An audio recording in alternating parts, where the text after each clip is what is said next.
Okay. So to get the whole story. Okay. I guess I don't have to call the meeting to order, so Okay. Julie, go.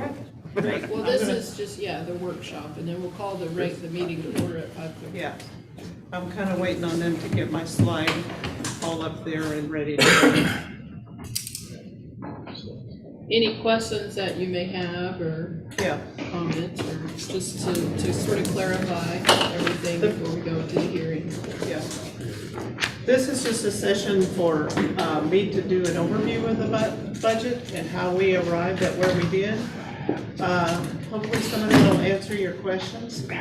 And then for you to, also during that time frame, if I'm going through stuff and you want to stop me, ask me a question, that's great.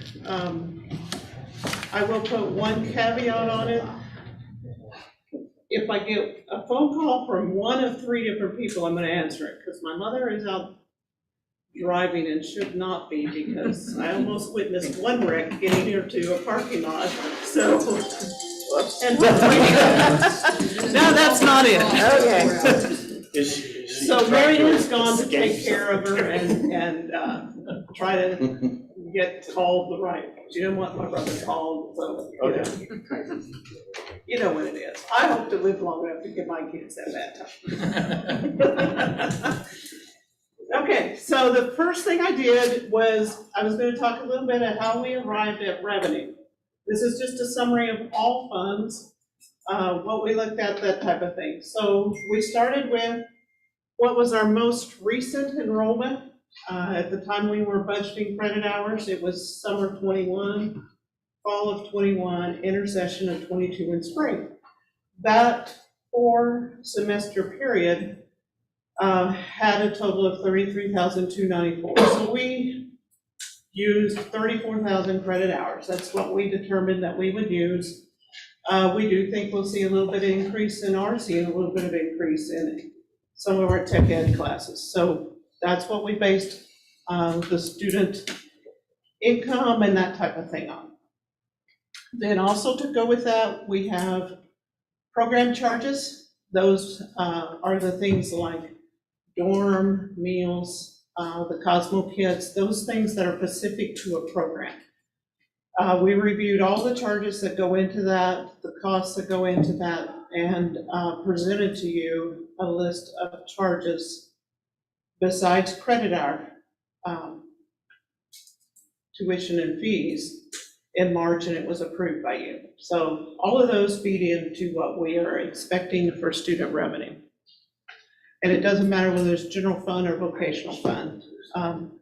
Those all feed into that. Next, you have dorms and meals. These are some of the big pieces of revenue. So we have dorms and meals. Those were projected based on what we thought our student and activity team counts would be, as to how well our dorms would be occupied. And then the occupancy also determines our meal revenue. So that was how we come up with that. Another big piece of our revenue is grants. Both the state operating grant that we get every year from the state for general fund and vocational fund. And we act as a fiscal agent for many Department of Ed grants, that type of thing, like MEP, HEP, CAMP. We act as their fiscal agent, and we receive 8% administrative fee on those, which kind of interesting. I'm beginning to settle down a little bit where I can think. The annual expenditure for grants that we act as a fiscal agent on is $4,325,000. We collect, most of them are 8%. We collect about $318,000 off of that. So we are very necessary to have those grants. They are a big part of our revenue, that type of thing. Everybody good so far? Okay. Then our local revenue, local taxing, mill levy revenue is projected for this budget year at $3,485,165, using the budgeted mill levy of 29.288. And as it says right there, that's a slight decrease from what our actual and budget was for last year for '22. Our budgeted mill levy for '22 was 29.299, and we had asked your approval to go up to that point. We went to 29.28. That's where we came out after we had budgeted all our expenses and all our revenue. So a little bit less than budget last year, budget mill levy. Our actual for FY '22 was 29.304. So as we've talked before, okay, I gotta get this one, so just hold on. That's all right, I can, and if you can finish up for you, Julie. Okay, thank you. Yeah. Julie, you want me to finish up for you? Okay. Go ahead. I can tell you that, like, are you ready? Sorry. I am ready, but go right ahead. No, go ahead. Okay. I didn't want to. If you need to go take Is your. everything phone, okay? Yeah, Mary Ann's following her home. Okay, good. Okay. She yeah, says we she's need keeping it between the lines, but it's close. to keep it between the mustard and the mayonnaise. Rubber So- side down, the people side up. I'm telling you, I love it. I really don't, but It's just something we all have to deal with. it's all something, yeah. Okay. Like I said, I hope to live to be long enough to be that kind of person for my sons. They deserve it, so. Okay, so any questions on revenue and any comments that anybody else on the administrative team wants to add? I did want to just say one thing, which was a question from Jim, which is a good question, and I don't have it at my fingertips right now, but we can get it. Behind tab 8 in your budget book is a mill levy history. It shows calendar year and then actual budget, and then, of course, what we have budgeted for 2023. What he was asking was how much income or revenue did that actually bring from the county? We have that. I can assure you that it increased each year because typically what we find is that valuations go up each year. So I have made a note to myself and I can get that to you. We actually have a chart that the state put together, I know. I don't have it right in front of me, but I I can think get you that to you sent guys. that to us before. right? Yeah, but it always, I like to look at it too. But I mean, I honestly can't tell you exactly what it is, but I'm 99.99% sure that what we get is going to increase each year, even though the mill levy is the same. Yeah, well, Because of the I'm fact just that interested valuations in the percentage of increase I see what you're each saying. year. So compared to, We just need one more call and we can get Yeah. that. Yeah. Just I one can't get more. it tonight though, sorry. Yeah, Okay, that's an accounting thing. no, I understand. Okay. You want dollar Percent, or did you say percent? percent. Well, she's got, I'll figure the percent, but. We can do both for you then. We have Excel.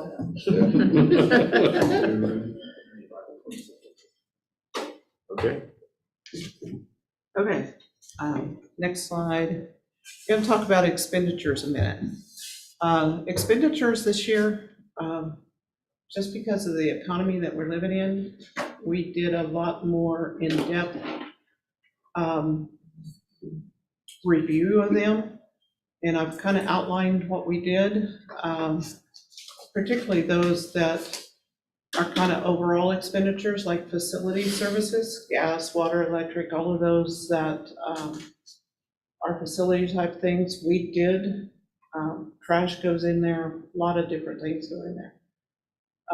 We did look at a 12-month average on them, and then we were getting a lot of notices from vendors that our prices are gonna increase. They were either giving us a percentage increase or giving us a dollar amount. And so we used all of those that we had at that point, or we called the vendor. I remember calling the city of Fort Scott and kind of asking them, what do you expect? Do you expect an increase on water and sewer? And we used that to project what we thought was going to happen with our expenses related to each one of those. Because I don't know if you guys have noticed, but my electric bill is going up at home every time I turn around, and there's significant increase, electric and gas.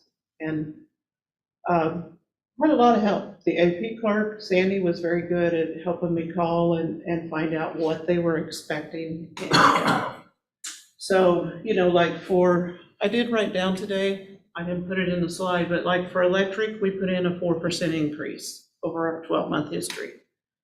For gas, we put in a 5%. For trash, they told us they were going to go up, and we actually got a letter before we had finished budget that they were going up $10 a dumpster per month. So we put that in. Water and sewer, we were told expect 5%. And our phone bill is pretty flat, but we did try to go through all of those and determine what the increase was, so we didn't get caught off guard with a budget that could not match what our expenses was. Technical education supply needs, they were budgeted based on market costs. Adam and Chris helped with that as far as steel, lumber, welding rod, all the things that go into technical education classes, what they were seeing there. And Jordan also put some input in there to the nursing supplies and that type of thing. Fuel costs, as you guys all know, gasoline has been extremely high.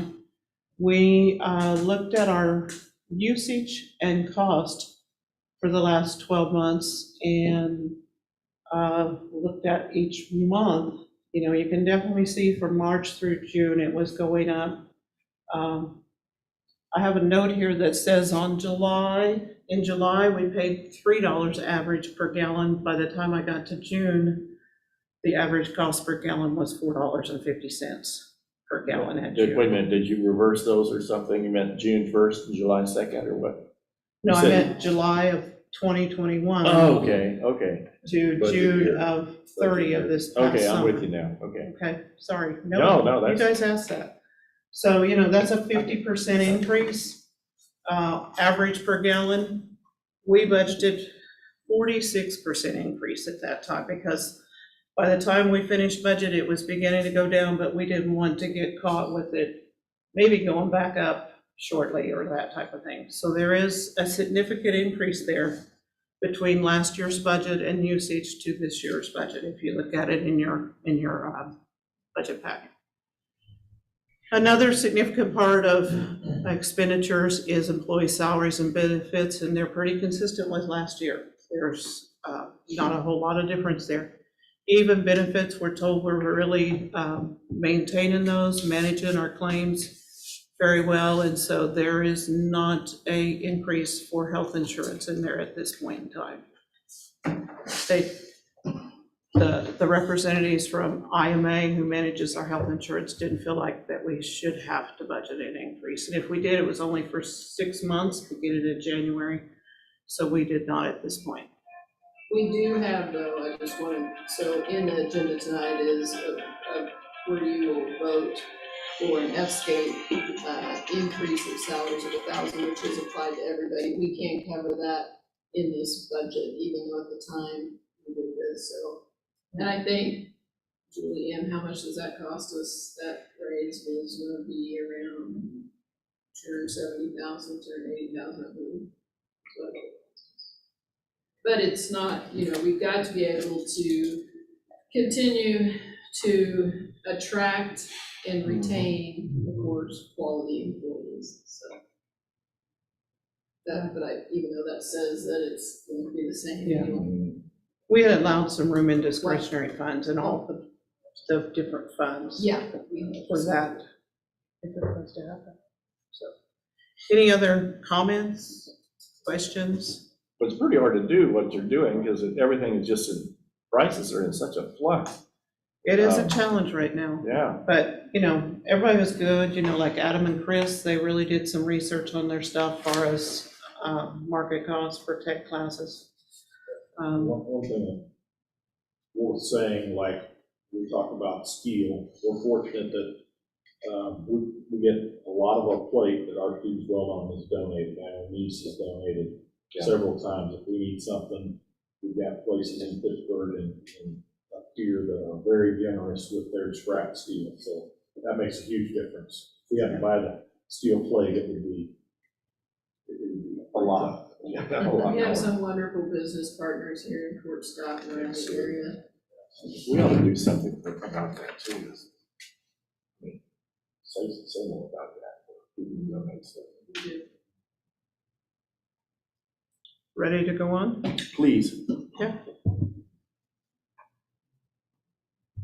Wanted to identify new programs that we're doing. I've kind of gotten past revenue and expenditures, how we come to those. So just some new things that are in the budget. Commercial driver training is in there. I believe all of you guys kind of remember that because we talked about it with Brandon.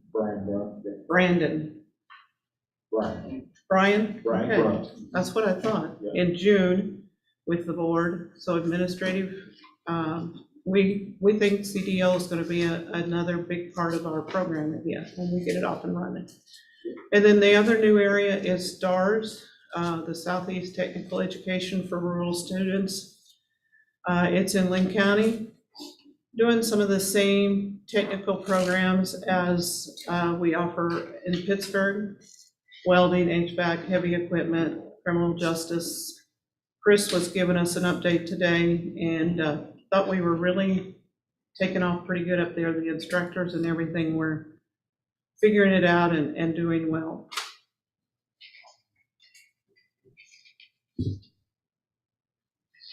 That open house they had there was well attended, I thought. Do what? The open house that they had. Was it very nice? Oh, that was, Yeah. Well attended, I believe. Yeah. At least 100 people there. I'd say more than that, maybe, yeah. There were a lot of people there. Yeah.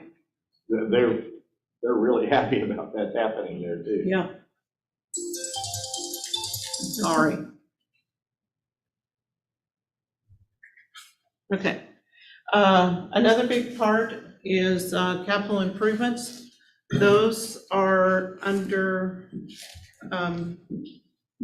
a summary of those, a listing of those are under tab 6, I believe it is, where we've kind of outlined, no, tab 7. That's what tab 7 starts with. You'll see two different reports in there. One is the capital improvements that were brought to us this budget process.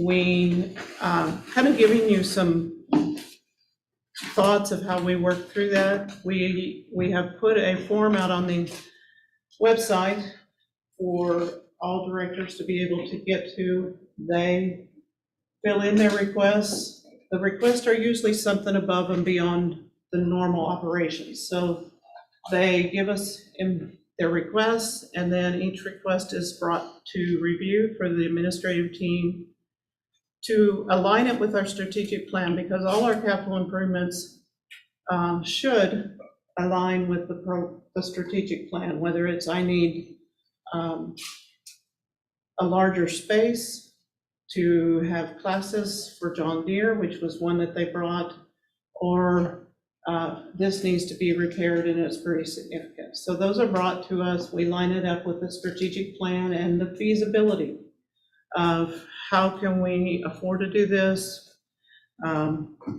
Is it really something that possibly we can do in-house, that type of thing. Then it's either approved, denied, or moved to a future year for more information. There are several on there that we, if we deny it, we usually give instructions as to why or a reason why, or a possible alternative for funding to manage that. And you'll kind of see that in the notes and that first capital improvements report. One of the things then we have, those that are approved, we budgeted an expense line item. So Those that were approved are in the budget that we are presenting to you as an expense line item. And then one of the things that we did new this year is we need to be more future thinking to try to align it with our strategic plan and to be able to address things rather than in an emergency case, address them and know that they're coming forward. So there are lots of things in there because we asked them to budget for 5 years in total, not only for this year of 22-23, but to budget for future years clear through the fiscal year of 26-27. Gives administration and you as the board some thoughts about what is forthcoming, what needs to be addressed, and possibly look for alternatives before we get to that. So that report is the very first one that is there in your, under tab 7 of what was requested, what happened with each one, where it was budgeted, comments on it, that type of thing. And you can see the second column is approved, yes or no, and some of those. It's sorted where the yeses are at the top, the ones that are no, not approved are at the bottom. After that report, because we are doing something a little new and we wanted to give some of the history of our capital improvements, we included a second report that gives all the projects that we have addressed in the last 7 years that I have been here and know about those projects. So everything that we have tried to take on and address and what expenditures and capital improvements have been done. So any questions, comments? Just a general question, do you have to hold a certain amount of your capital outlay money back in case of emergency? We don't have. Just curious. You say, Dave, is it required, you mean, or just do we have? I that asked what- if it was required. Is that, It is not required. It is, if we can get to that point, it's a good practice to hold some back. And for ours capital is, improvements. just to interject, more of a reserve. You, as a board, have the ability to assess a capital outlay mill, but we have never done so.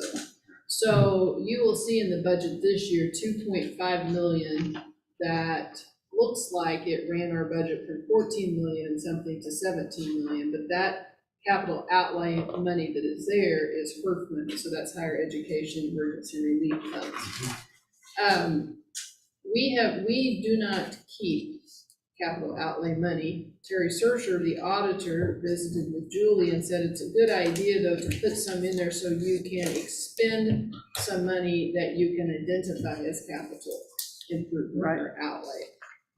Ours, a little bit different. We try to keep some reserves. We've improved our reserves, which has a lot to do with what we call our CFI, which is our financial indicator that we have to provide to our accreditors, which is the Higher Learning Commission. And we have improved our reserves. They're not where they should be. We would like to keep at least 4 months reserve. That varies depending on our cash flow and when money comes in from the state or from Pell money. A good practice that we believe would be, like I said, 4 months. Our bills are running about $2.5 million a month right now. 1.2. 1.2. 1.2 to 1.4 per month, but mostly 1.2. I thought we were up. Yeah, I knew it was a minute. So $1.2 million is what we spend in terms of expenses each month. And so we would like to have about 5 million reserved. We do not. Because, we don't want to get to December and not be able to make payroll because we're having cash flow issues and all of a sudden have to go borrow money. We have not been there. We have not had to do that. But there are institutions that do have to do that. A little bit different from the school districts too. And we can also have carryover, which the school districts can. So. Gotcha. Thank you. I had a question. Yeah. On the capital projects here, one of the no's is I would like to build a track on campus. Now, I was asked last week, since we don't have a football program, are we still paying rent on to the high school? On Grayfield. On Prairie Field? We pay no Well, rent.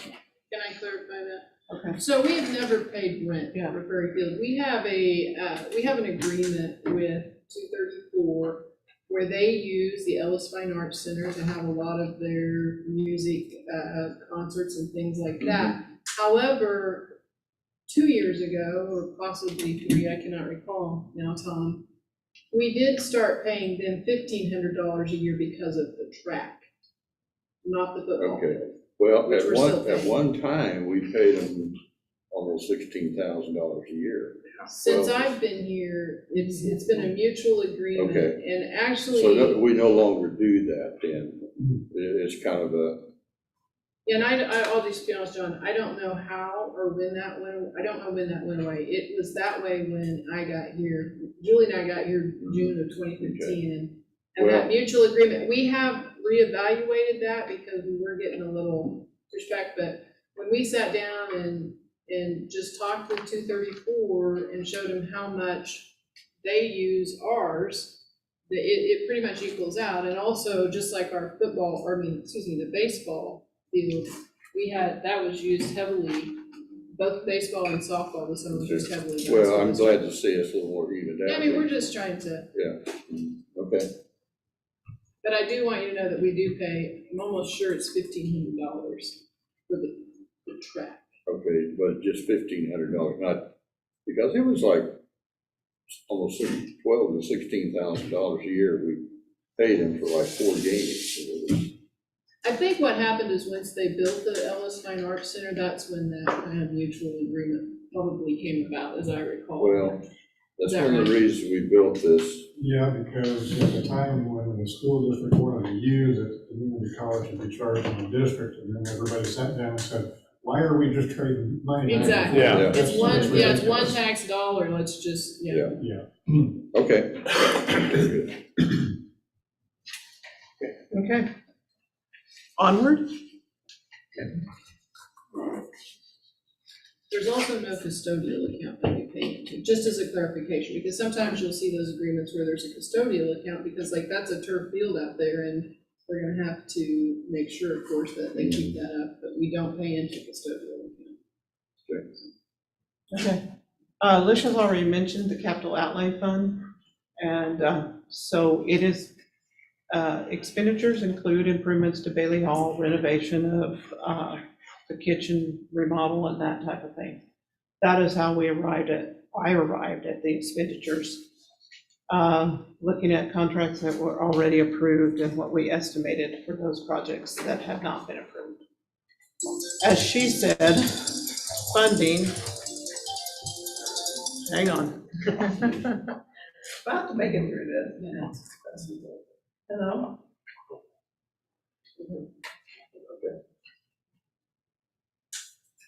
I think that's, We didn't say that report right there, really, that's my rifle. I think, I know we have talked previously about sort of what we've been able to do with the HERF funds and donated money, and so we have, you will see tonight, a contract for the cafeteria. That cafeteria qualified under the higher education emergency relief funds is something you could use that for, so that is all HERF money. A small amount of that is donated from Great Western, who is the third-party provider for our food service. We signed a 5-year contract with them, and tell me, Julie, what we got from them for that? $100,000. $100,000. 20 a year. They wanted a 10-year contract, but I think I talked with you all about this. It wasn't worth enough to go for 10 years. So now the $100,000 we're getting from Great Western though is $20,000 a year, so it's not that $100,000 up front, just but it is being paid for through those HERF funds. We've tried to identify those capital improvement projects that we have not had the money to do before, and just to be able to maximize and sustain these dollars that we will probably never see again in our lifetime anyway, we hope not. from the federal government. And so, as you know, the Bailey Hall addition, that is a combination of HERF money and of course the Bailey family. A lot of the HERF money did a lot of technical upgrades, which Kai and Chris and Jason was here, could tell you, Jason's back there, could tell you about. But as far as those capital improvement things, for instance, any sort of HVAC renovation qualified under the Higher Education Relief Fund as you upgrade, of course, the heat and air to make, to make fewer pathogens or whatever. And then, so the thing that we also just put out to bid is for air conditioning, so HVAC in Arnold Arena. So we've kind of got 3 capital improvement projects going that are all with HERF and donated dollars. So that's Bailey, the cafeteria, which you'll vote on that tonight, and then the air conditioning for the Arnold Arena. I'd wanted to get a little further with that HERF money, but I wanted us to get a new data system, but to be honest with you, that doesn't qualify anyway, so I was trying to figure out how to, use lost revenues, but we use it all up. Unless we get more. And that new data system is gonna cost us about $40 million, but it's badly needed, badly needed. We're one of 12 schools in the nation that still uses toys. And so it works, but there's a lot of, and I think we've talked about this before, there's a lot of duplication we constantly put in information that it's not shared through this Genzibar data system just because we haven't been able to afford this new data system. It's called an ERP, Adam. For some reason what that stands for is. Resource planning. Something like that, something along those lines. We'd hope to get that out of it, but we're not able to do it, so. So as she said before, mill levy is not used to fund capital outlays. It's just a budget line item there to be able to use it if and when we need it. It is not a mill levy, part of the mill levy. Anything else? Go ahead. Okay. Just some thoughts, some informational things that you can use as you are out and about in the community. Community activities, we encourage employees and staff to participate in community events and the number of hours there. We believe that'll go up as more people get used to turning that in, and we plan to see it go up. So the community service hours for activities and events was 4,336. Another thing that we give back and affect our community with is student tuition for the Bourbon County waiver. Any Bourbon County resident can apply for and receive a waiver of their tuition.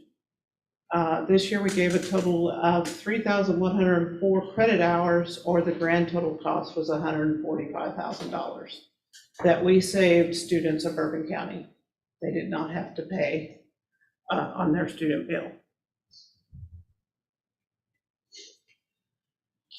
The other thing, and we've talked about this a couple times, last year in fiscal year 22, we made payments, and we do try to support our local businesses in Bourbon County or individuals for sometimes just services that we need. This year we paid 99 different businesses or individuals a total of $734,000. So a big impact on the community and the local businesses. Employment, we employ approximately 168 employees. That can go up or down 5 to 10, depending on what time you're looking at it. At the time I pulled this, we had approximately 168. Of those, 104 of those employees are residents of Bourbon County. Their gross annual wages are over $4 million. And if you stop and think about that, that's a significant impact on the local Bourbon County economy, or even just shortly outside of Bourbon County, because they do purchase cars, they bank here, they purchase homes in our community, purchase gasoline at the gas station, restaurants.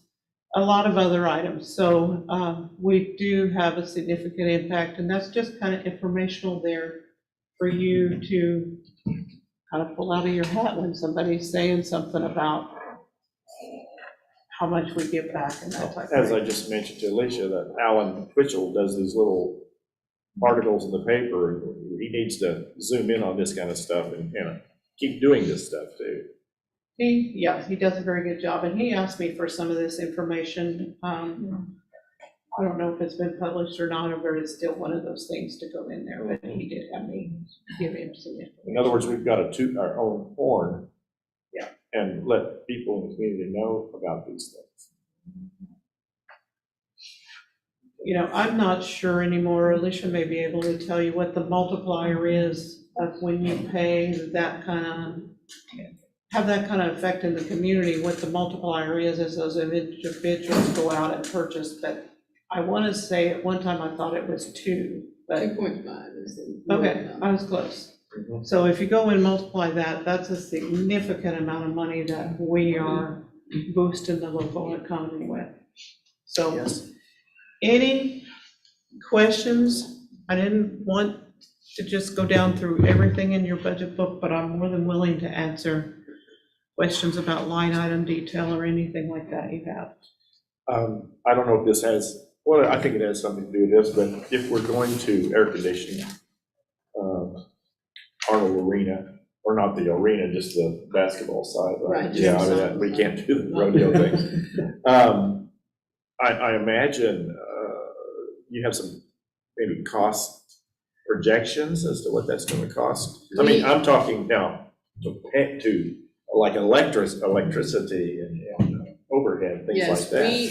So we are estimating it, actually, when I put it in originally, when I had, my little sheet I shared with you guys that said, hey, this is what I want to do, I put it in at 250. We believe we can, talking with Jared and what they're telling him, it costs per 1,000 ton. We believe we can do it for around 150, but like Jared said, now we just put the we're going to put the RFP out on this, and so you guys will of course then see that bid in September. We don't know what kind of electrical panel that will need. I don't know whether the one that we have would be sufficient, or how much more electric we need to do there. And so we're estimating 175. That's an estimate purely. Sometimes I'm a little optimistic, and sometimes not. So, but from what we saw they did at Bailey, we believe, and the engineers believe that we can get it done for 150 to 175. So that's what we're shooting for anyway. Okay. It's a good question though, because we have been keeping a running total of that HERF money and what I have left to do to check off the list in terms of these things are capital improvement things that I think are critical. And so when we get to the bid for the cafeteria, we did a little value engineering with them last Friday that I will tell you about. And I wanted to make sure, excuse me, that we did have enough money left, enough HERF money left to do the gym. Okay. Is it the air conditioning system, is it gas powered or electric powered? Electric. Okay. I hope I'm not misspeaking on that, but that's what my, That is the specs that the engineer gave us, is for electric. Okay. I Put do out think for we RFP. do have some gas around here, so. I know we do furnaces, because the Julie, furnaces in Arnold are electric. but I you're mean, laughing gas. at- We have some gas around here, Yeah, sorry. Robert. I thought you were laughing at that comment. I didn't hear what you said, I heard Robert. There it went. I did talk, Ralph was in here before everybody got here, or he's still here? He's here, he's gonna present to us. I talked to him briefly about this infrastructure bill that's coming out, about solar, Yes. that we, according to my daughter-in-law, we need to hit this running, because there is gonna be money available out there for renewable resources. Oh, that popped into my head Thirty too, when percent, is thinking that about right? this. Yeah. Yeah, Well. I mean, we've got didn't- the, I'm what not do you sure. call it, the Tax place to put the credits. stuff. We need to get out there. We have, Ralph constantly looks and tries to identify grants that we can write. We assume now that, you know, anything green or something like that that comes along that we qualify for, we will definitely get, and we've already listed about that, so. We Okay. haven't seen anything yet. Ralph gives us a bunch of stuff, so, yes, Brian, I'm sorry. I wanted to ask a question on this revenue neutral rate issue, because it seems overly complicated to me. I don't disagree with that. Okay. Well, you're welcome to disagree. We all- Just be not very smart. Brian, I think we all agree with you about. So, based on this budget, we would exceed the revenue neutral rate. Right. But it looks like is it like 144,000? Is that what the difference is? I didn't think it was quite that high, but that's pretty close. Take, That's with the estimated valuation, so it's Right, hard to get right. the dollar. Right. that's about correct. That's why it's complicated. And Because you don't know what one of the critical Yeah. variables is. And it, like I said, it even, you know, like deficiencies, but Delinquent. delinquencies, Yeah. yes, wrong D word. That, because as you look back at what you get each year, even though we say we're gonna get 3,500,000, we don't get that much. Right. And it depends, it just depends on the year about what you get and what you don't get. But I would say we're in at about a little over, probably right at $130,000 to $140,000 more than the revenue neutral would be. Which, the way I have it figured, Brian, is about half of the raise that we're getting. You can think of it however you want. It's half of the what again? Rate. The raise. No. I mean, it doesn't matter. I just, sometimes I have to like Yep, come you're to right. things in my head about, 143, what I come up with. what is it? 143,867. In the end, I think we'll be in about 130, 140 now. Based on what the delinquencies and other things have been through the years. And remembering that we still don't know exactly what the true valuation will be, whether it will go, it could go up, it could go down. And that'll be November? October. Right, Julie? The valuation, October, November, somewhere in December when they send those out. So probably you're right, November. Because October, since everything's backed up, would be a little bit early. Probably. Can I ask more questions? Yeah, of course, sure. So this was a lot of stuff to Yes, it was. absorb, and I do like looking at trends over years as opposed to like 1 year to the next. And I was curious, you know, from fiscal year 21 to the current budget, I mean, you're talking about an increase of 1.2 million, 1.3, somewhere there.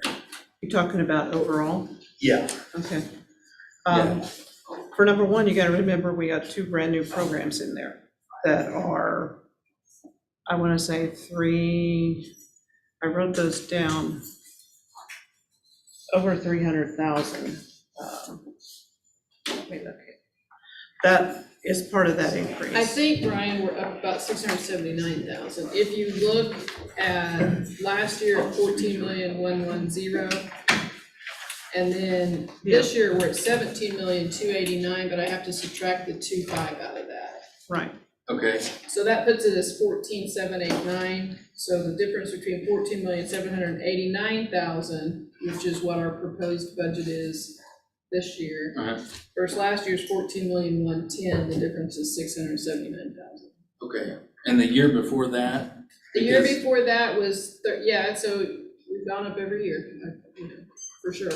13,084,000, and sometimes it's a little bit hard to look at too, because this is what we actually received, not what we asked for. I'd have to go back and look and see what we asked for. Does that make sense? Because this was actual expenditures and transfers. Right, A little okay. bit different. And The trend, I can tell you, the trend is that we spend more money every year.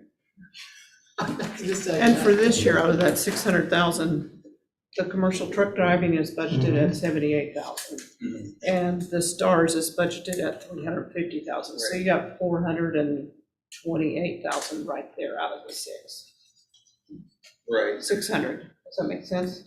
it does. I mean, we At the cut six- out football, which was almost 300, so, It was a little more now, wasn't it? But yeah. so I mean, I'm looking at this overall and then trying to go in and see where these, you know, and there are a couple of discretionary, like big chunks of discretionary dollars. Is that Right. just kind of a buffer or? That is somewhat of a Yes, buffer. if the roof yes. blows off and, you know, we have to replace the roof, that's what that discretionary money is for, because, you know, we have such huge, what do you call it? Deductibles. I can't think of any D words. That's what that discretionary money is. Okay. And Julie, I'll just be honest with you, Julie says that I'm too free at giving away the discretionary money. So she developed a form that everybody has to ask specifically what they want and how it's going to be used if they use my discretionary money. That's She not says- totally true, but. It is. We've had that for several years now. But Yeah, we have. she said before that somebody would stop me on the sidewalk and say, hey, that's not completely true, but maybe there Just was- about. There was a little truth to it. Well, And then they come in and tell us, yeah, Alicia said, and it's like, okay, Yeah, but let's sometimes develop a Alicia form said that was Alicia maybe a little bit signs. and- exaggerated. It's kind of like when your kid goes from one parent to the other, mom said. Yeah, I don't think I she has said her that. special stamp that she has. she signs it for us, and then we know we move it. Uh-huh. Okay. Anything else, Julie? No, sir. Any more questions? Okay. Well, I think the reason I asked for the comparisons to prior years on Yes. local taxes, because this year, and actually, when you think, I'm in the retail business, in the same way of John, our inflationary figures have gone sky high. And basically, the current, and I figured the percentage here, the current local tax is going up or budgeted at 11.46% over last year. That's the increase for local taxes. Yeah. So when you think about it, my increase is probably 20%.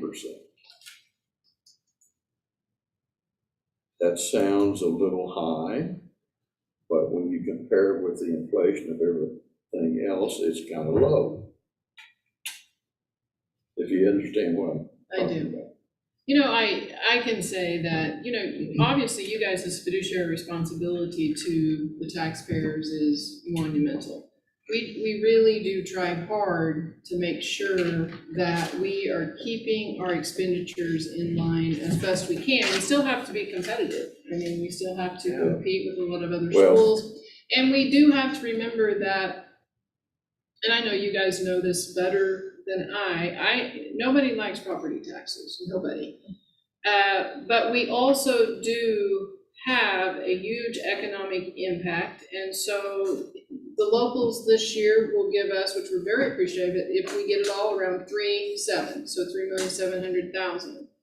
And in this case, it's gonna be a $17 million budget, and they're not having to pay for about, you know, 3 million of that, and so that's a pretty good return on investment. I understand that. I know you do. What I'm getting at is, we had and John was there, and Dave was there at the revision meeting, and we had to pull out the things that were important to the community, and taxes Oh, yeah, were a big thing, They are. probably in the top 10, was housing and education, yeah, but we need to talk about it every year.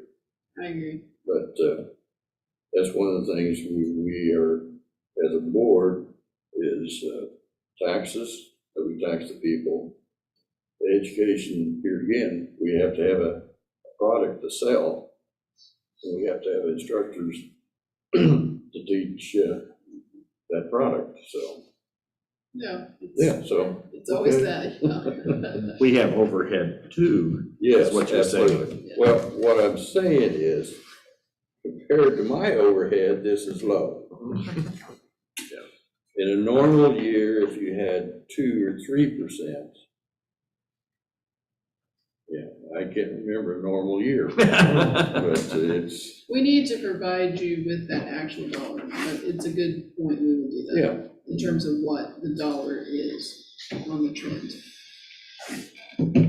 That you actually receive from, that we receive from the local county.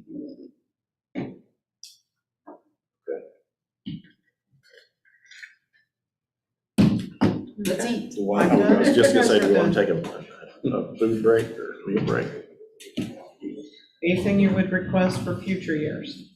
Yeah, you guys, this is really, Good. whatever, if you want us to get that information for you, I think that's an excellent point. We can, typically we can dig that up. Now, sometimes it takes a little bit of time, but we're happy to provide that Okay. information. Do we get charged research time for that? So much per page. Not you. No, I'm looking to double our pay this year too. So you're better paid. Thank you very much. Okay, I guess let's take a food break. Let's go.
John Bartlesmeyer. Here. Dave Elliott. Here. Jim Fewens. Yes, here? Kirk Hart. Here. Brian Holt. Here. Robert Nelson. Here. Would you stand with me for the pledge of allegiance? I pledge allegiance to the flag of the United States of America and to the republic for which it stands, one nation, under God, indivisible, with liberty and justice for all.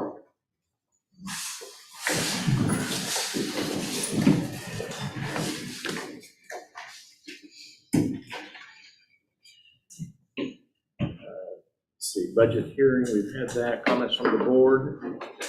No comment, this is previous, and we've already done this, right? Comments from the public? No, this is specific to the budget. Okay, thank you. I'm gonna have to have help tonight. So, item A, comments from the board? Is this About the budget. about the budget? Any more comments from the board? Appreciate the hard work that went into putting it together. Yeah, thank you, Julie. And your staff. Yeah, they did a lot of help. Comments from the public? None? Okay. Let's see, item C, approval of the budget revenue neutral rate. Oh, do we have, is that late? Do we have something about that? It's on that page. There I'm at, okay. There's a resolution. Okay. Item C, approval of budget revenue neutral rate resolution. Whereas the revenue neutral rate for Fort Scott Community College was calculated at 28.079 mils by the Bourbon County Clerk, and whereas the budget proposed by the governing body of Fort Scott Community College will require the levy of a property tax rate exceeding the revenue neutral rate, and whereas the governing body held a hearing on August 29th, 2022, allowing all interested taxpayers desiring to be heard an opportunity to give oral testimony, and whereas the governing body of Fort Scott Community College, having heard testimony, still finds it necessary to exceed the revenue neutral rate. Now, therefore be it resolved by the governing body of Fort Scott Community College, Fort Scott Community College shall level a property tax rate exceeding the revenue neutral rate of 29.288 mils. This resolution shall take effect and be in force immediately upon its adoption and shall remain in effect until future action is taken by the governing body. It is recommended that the board approve the revenue neutral rate resolution as stated above. Is there any more discussion?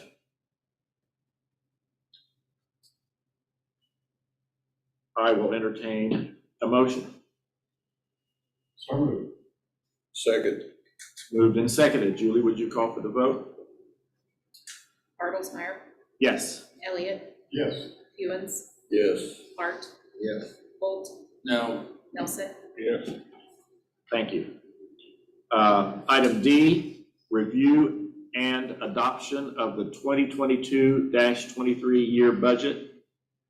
Administration recommends that the board approve the 2022-23 budget as presented.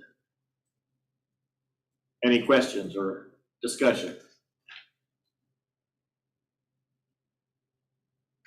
I'll entertain a motion. Move to approve. Second. It's been moved and seconded. Julie, would you please call for the vote? Elliott. Yes. Fewens. Yes. Hart. Yes. Holt. No. Nelson. Yes. Bartlesmeyer. Yes. Call to order the regular monthly meeting. Comments from the chair, I have none. No one has signed up for comments from the public. Strategic plan update. Ralph?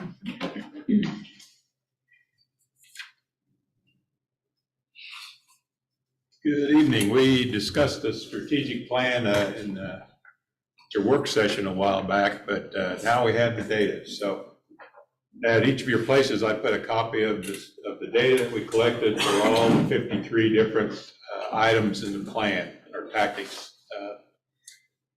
But what I have today is a PowerPoint to go through about 15 of those to kind of give you an example of how that works and what we collected, some of the hurdles that we faced as we went through this the first time.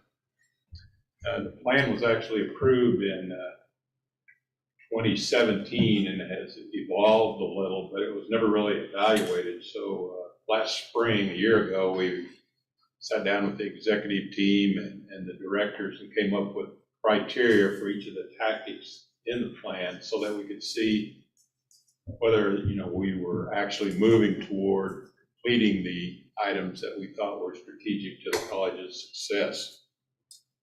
We then spent the year collecting data on each of those items. There are 53 total tactics that we looked at.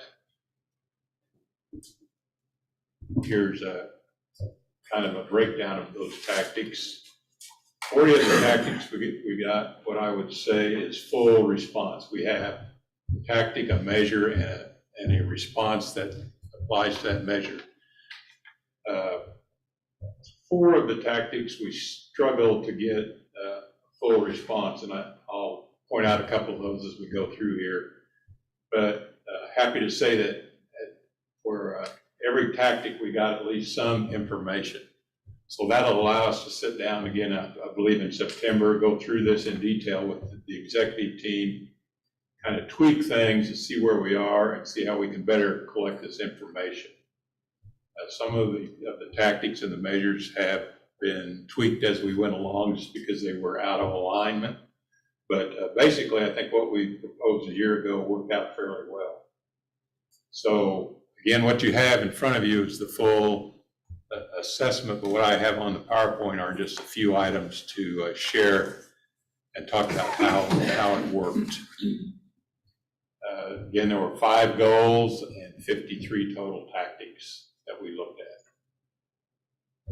First goal was to foster relationships with the community that we serve.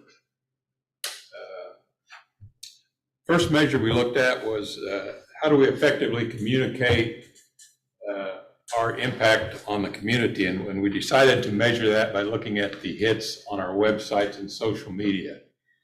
So we tracked that through the analytics of the programs, and it turned out we had over 740,000 hits on our website between July 1 and June 30, and we had about 492,000 hits on our social media.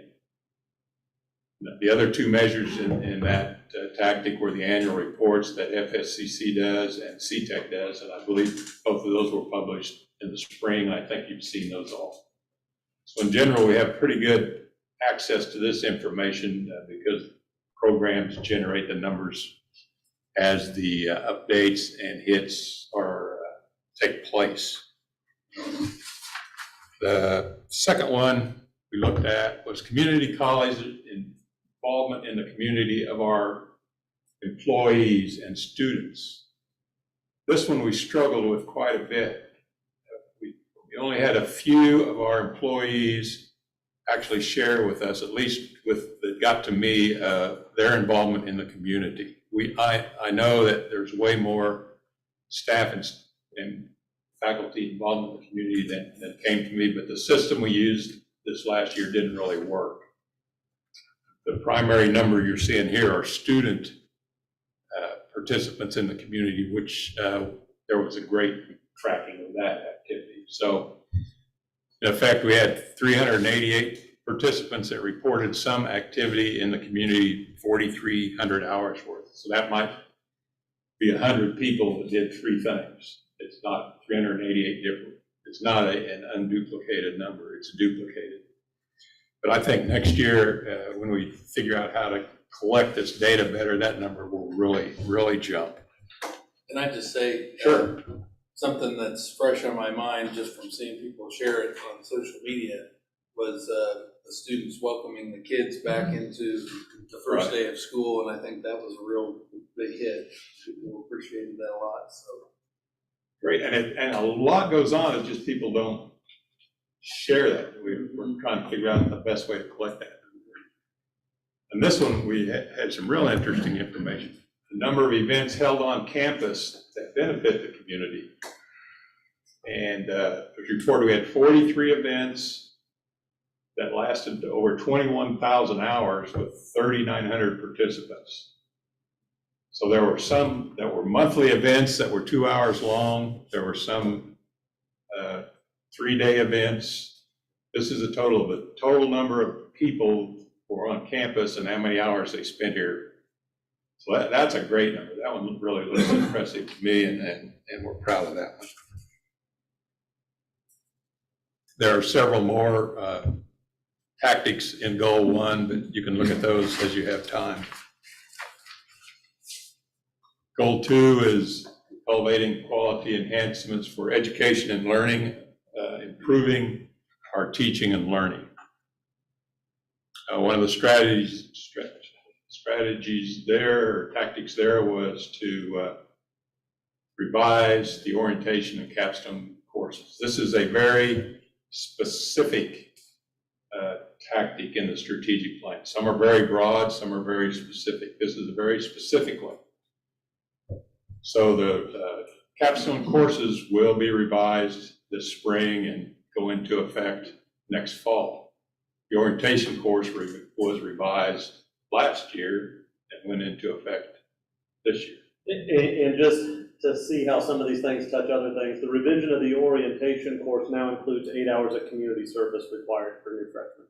Which will show up on that. Which will show up on the previous goal as well. Again, this is an ongoing plan, so some of the activities in here may have happened 3 years ago, some may happen yet down the road. Another important thing that Adam has to deal with is assuring that our classes are aligned with KBOR and the course catalog and all the other requirements. So this year there were 15 meetings held. It's an ongoing process, and there were 5 degree audits upgraded. Another important item, which is fairly specific and yet it's broad, is to standardize the curriculum across concurrent enrollment. So if you take English 101 at Pleasanton High School, it has to be exactly the same as English 101 here on campus. And that's been a problem nationwide for years. We're really making progress there. This last year, 57 of our 86 courses were aligned, and we're we have 326 credit hour FTEs in concurrent courses, which is really high, 4,900 credits award. How do you get this exactly? I mean, how can that happen? Well, let me just, can I make one comment? on that? Sure, yeah. Pedagogy can be different because instructors have academic freedom to teach it the way they want. However, the outcomes have to be the same.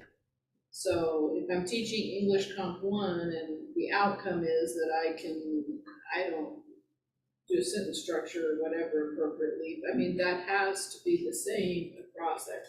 How you get there may be different. So how you achieve that outcome can be different for each one. But one of the things that we have struggled with too is, but they still have the freedom to do that.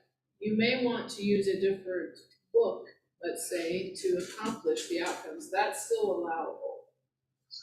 So we've tried to align, we're required to use the same final exam as part, if we have concurrent agreements. So we had several schools, or at least instructors within the secondary districts, that were not using the same final. So we brought them into alignment with using the same final exam across all of our sections. Well, when you said it exactly, I thought, oh, no, that's. Yeah. That's a little. Yeah, so it's the same final. Same final, same book. If it's concurrent. If it's concurrent, and we've also, and this is looking at concurrent courses only. Mhm. So some of those, we had instructors that weren't even teaching the correct outcomes. And so. We had instructors who weren't even teaching the same course. I mean, it was ancient European history. I know. Don't you you don't need to round us out. We've got, just as one example, I went into a school district 4 years ago and to observe a class, and the instructor told me, well, you don't pay me, the school doesn't pay me to teach the class, so I really don't care if I teach what you want us to. So I had to meet with superintendents, and, from that point on down,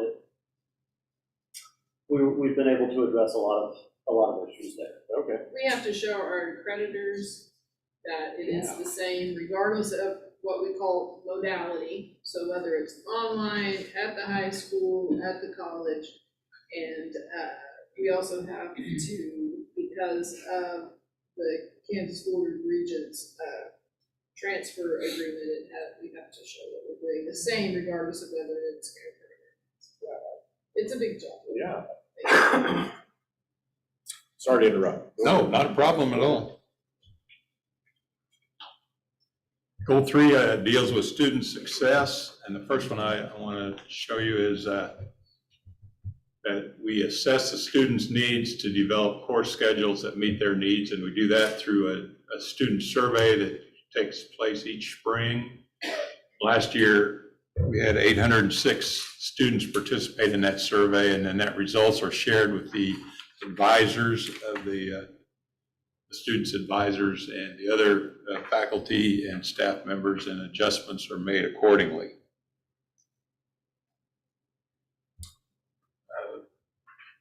Strategy was to publicize and encourage student participation in sponsored activities. So we asked all of the sponsors of various organizations that students participate in, how do they promote their activities? And this last year, we had 49 email announcements, 56 text announcements, 37 social media announcements, and they came up with 23 different ways to encourage participation. So again, that's one we would like to see grow.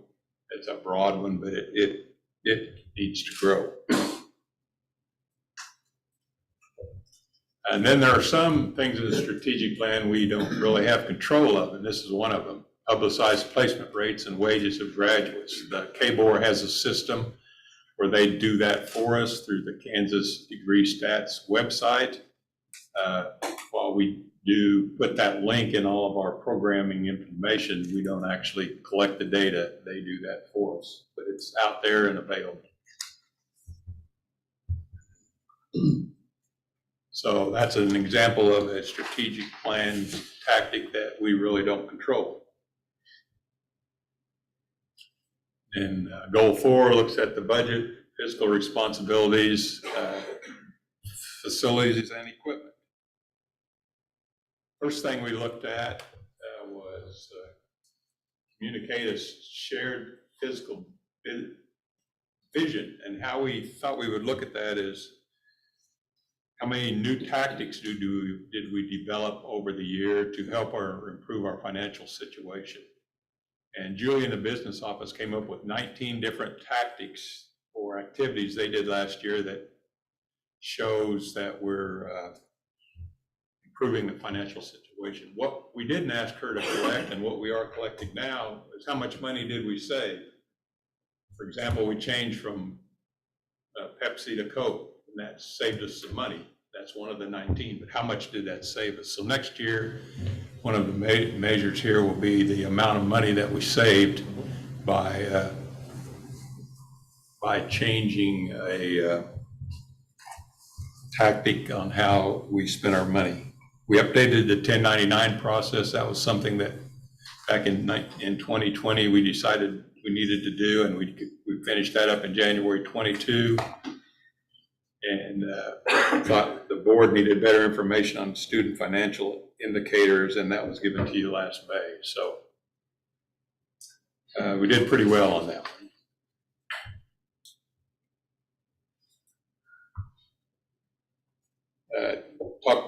Julie talked about this a little bit, a proactive maintenance plan. Back when we developed this, we didn't have a maintenance plan. Now we do. It's in place and it's been implemented. And the other thing we wanted to do was collaborate more with our city and county entities, some other people who can help us. We do collaborate as needed. We don't really have a record because it happens a lot and kind of off the cuff. This county digs a hole here, we do something for them there.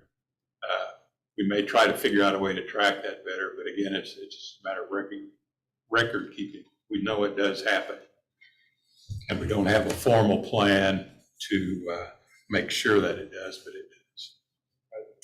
We're working on it. I call Brent favors all the time, and we give them, we borrow that kind of deal. So they all just, Kind of like the football field Ellis Hall deal. yeah. We talked back when we said developed the plan in 2020 when we upgraded it to do strategic budget process. And since then, we've used zero-based budgeting, and this is our 4th year, Julie, that 5th year now that our budget is based on the zero base, where we start with nothing and build it from scratch. Employee engagement was our 5th goal in our strategic plan. Wanted to make sure that the staff and faculty understand the policies and procedures. So our tactic was to annually update our employee manuals. We have the board policy, the financial policy, and the employee handbook that were updated. You can see the dates they were last updated. I'm not sure that we actually have an employee training manual. That was one of the things we thought we would look at. And the department handbooks, Adam, do we have such a thing? We have for some of them, not in necessarily in the academic area, so like student services has a handbook. So this is something we may need to clarify a little more for next time around.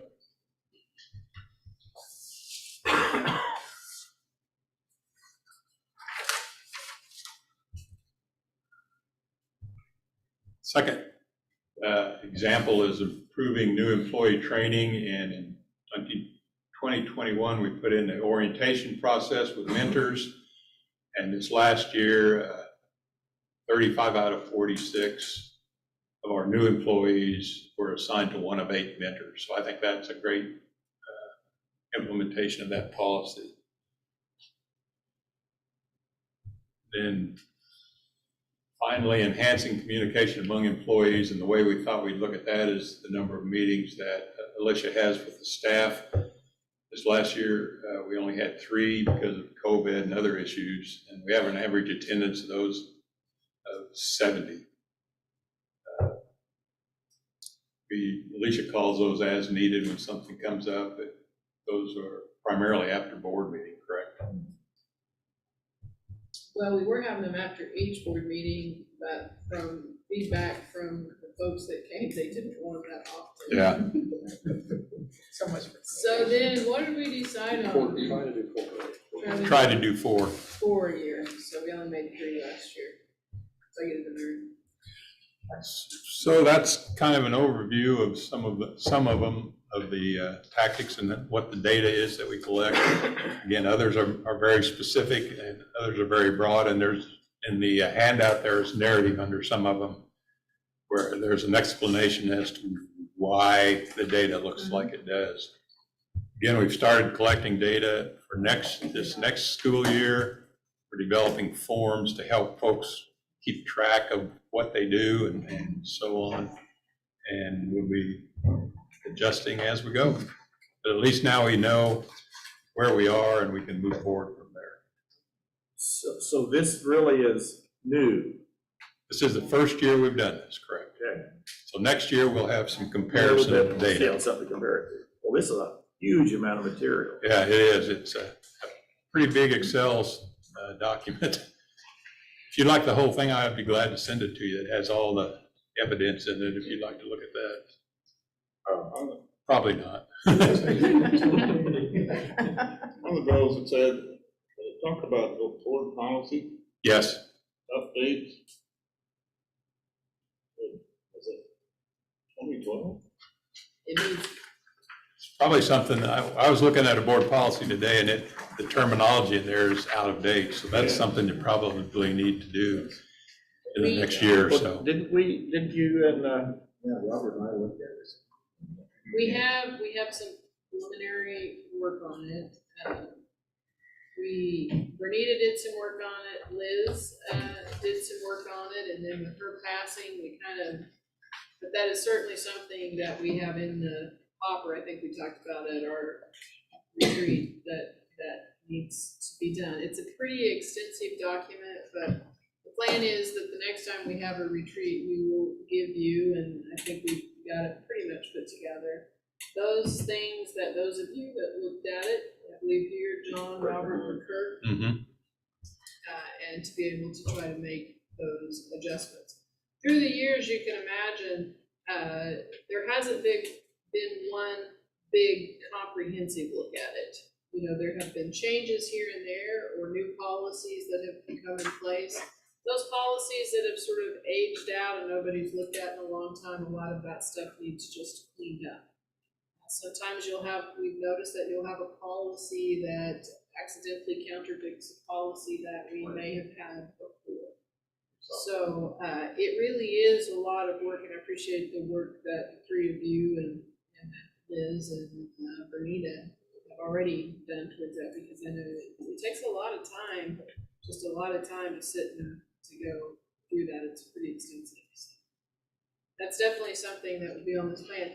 I appreciate what all Ralph has done and everybody giving him information. This is, you know, we have strategic plans, but if you don't gather the data to see where you're at, you really don't know whether you're doing anything with your strategic plan.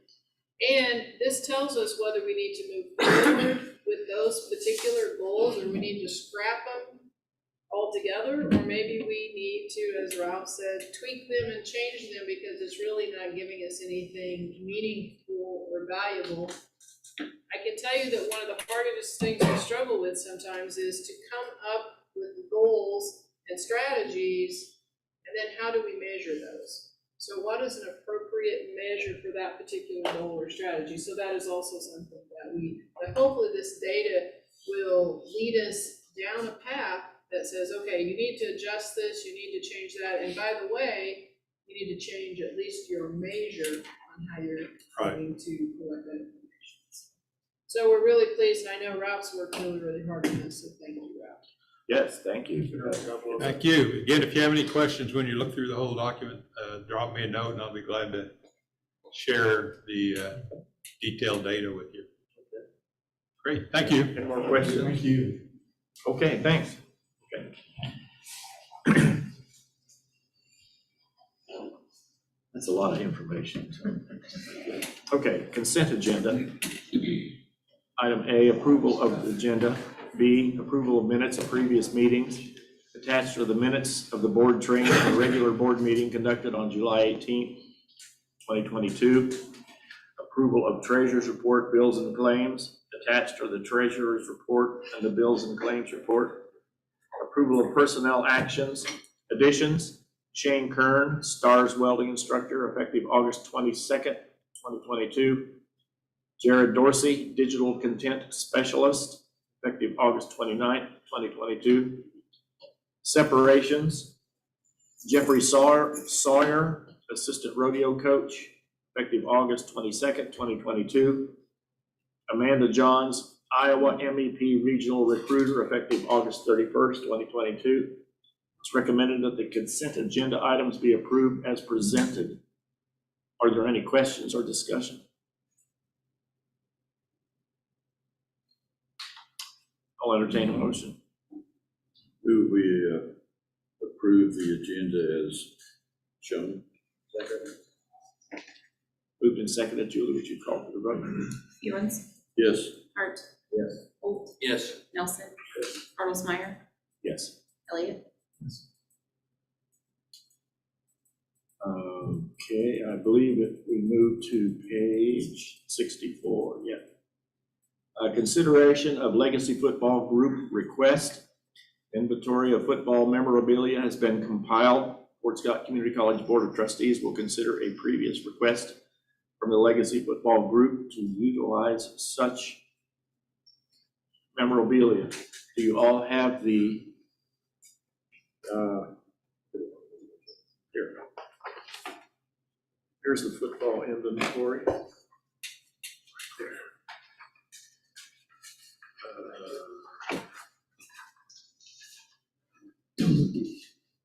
you all had a chance to look at the inventory that we sent out?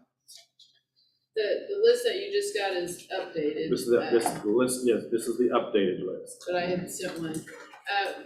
Just so Carolyn, Yeah. Sin, who we couldn't live without, are both here to answer any questions. And you both might just kind of want to walk through kind of how you came up with the list, which has been pretty, well, I can just flat out say we wouldn't have been able to do it without Carolyn. Yeah. So, this stuff is everywhere. Come up to the mic.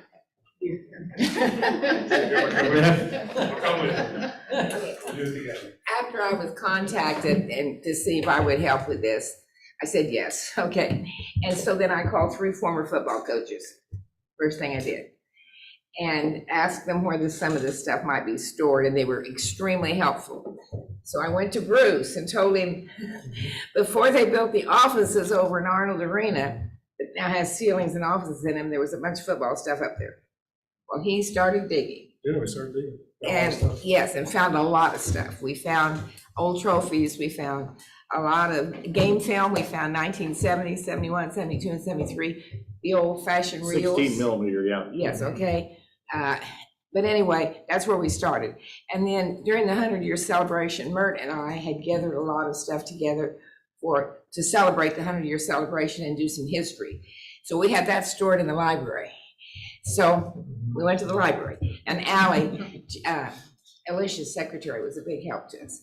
And we went to that, and we've got hundreds, if not several hundreds, of photos of football, rodeo, softball, back to the beginning of 1969 is when they came out here. Then we had boxes that we went over to the high school and got.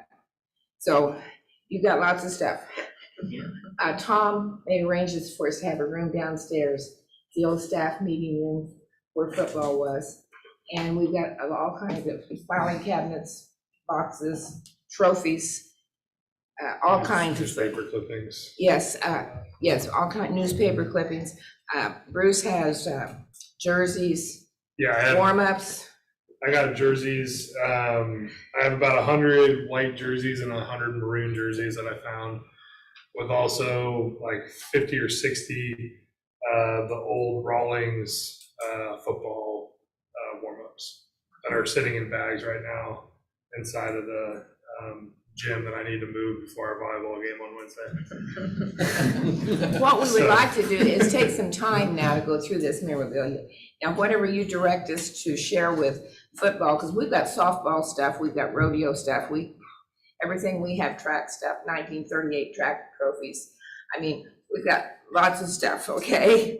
And so it's going to take some time, but we'll do whatever you direct us to do. Thank you. Right, I mean, I'm sincerely, I mean that, Carolyn and Luke, you've just gone overboard to help us with this stuff. Okay, anybody have any questions? Anybody, board members have any questions? Or do you also have the copy of this loan agreement? Oh. I've got some paper copies. Okay. Sorry, I know I said some, yeah. There's actually loan and donation, and this is just an example, of course, but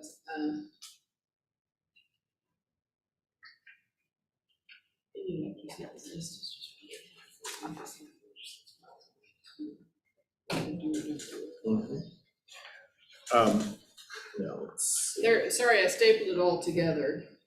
So there's a loan agreement, okay. and then there's a donation agreement.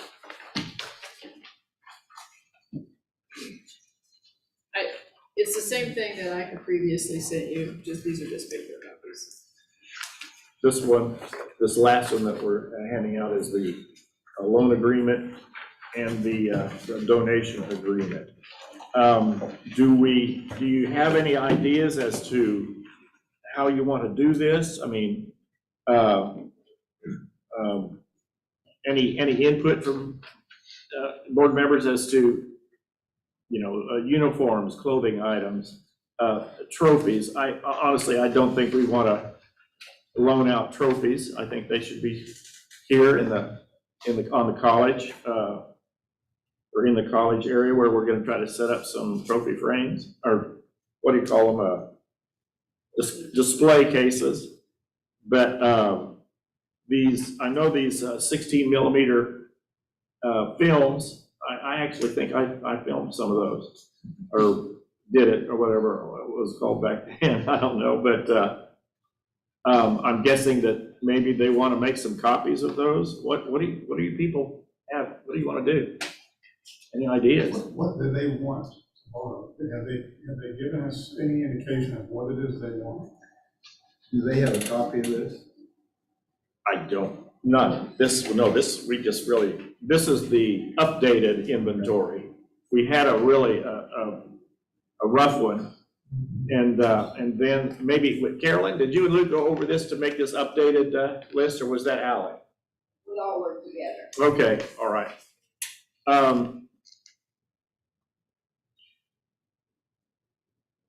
Take a few minutes to look over this if you wish. Does anybody make any comments as to what you do or don't want to do?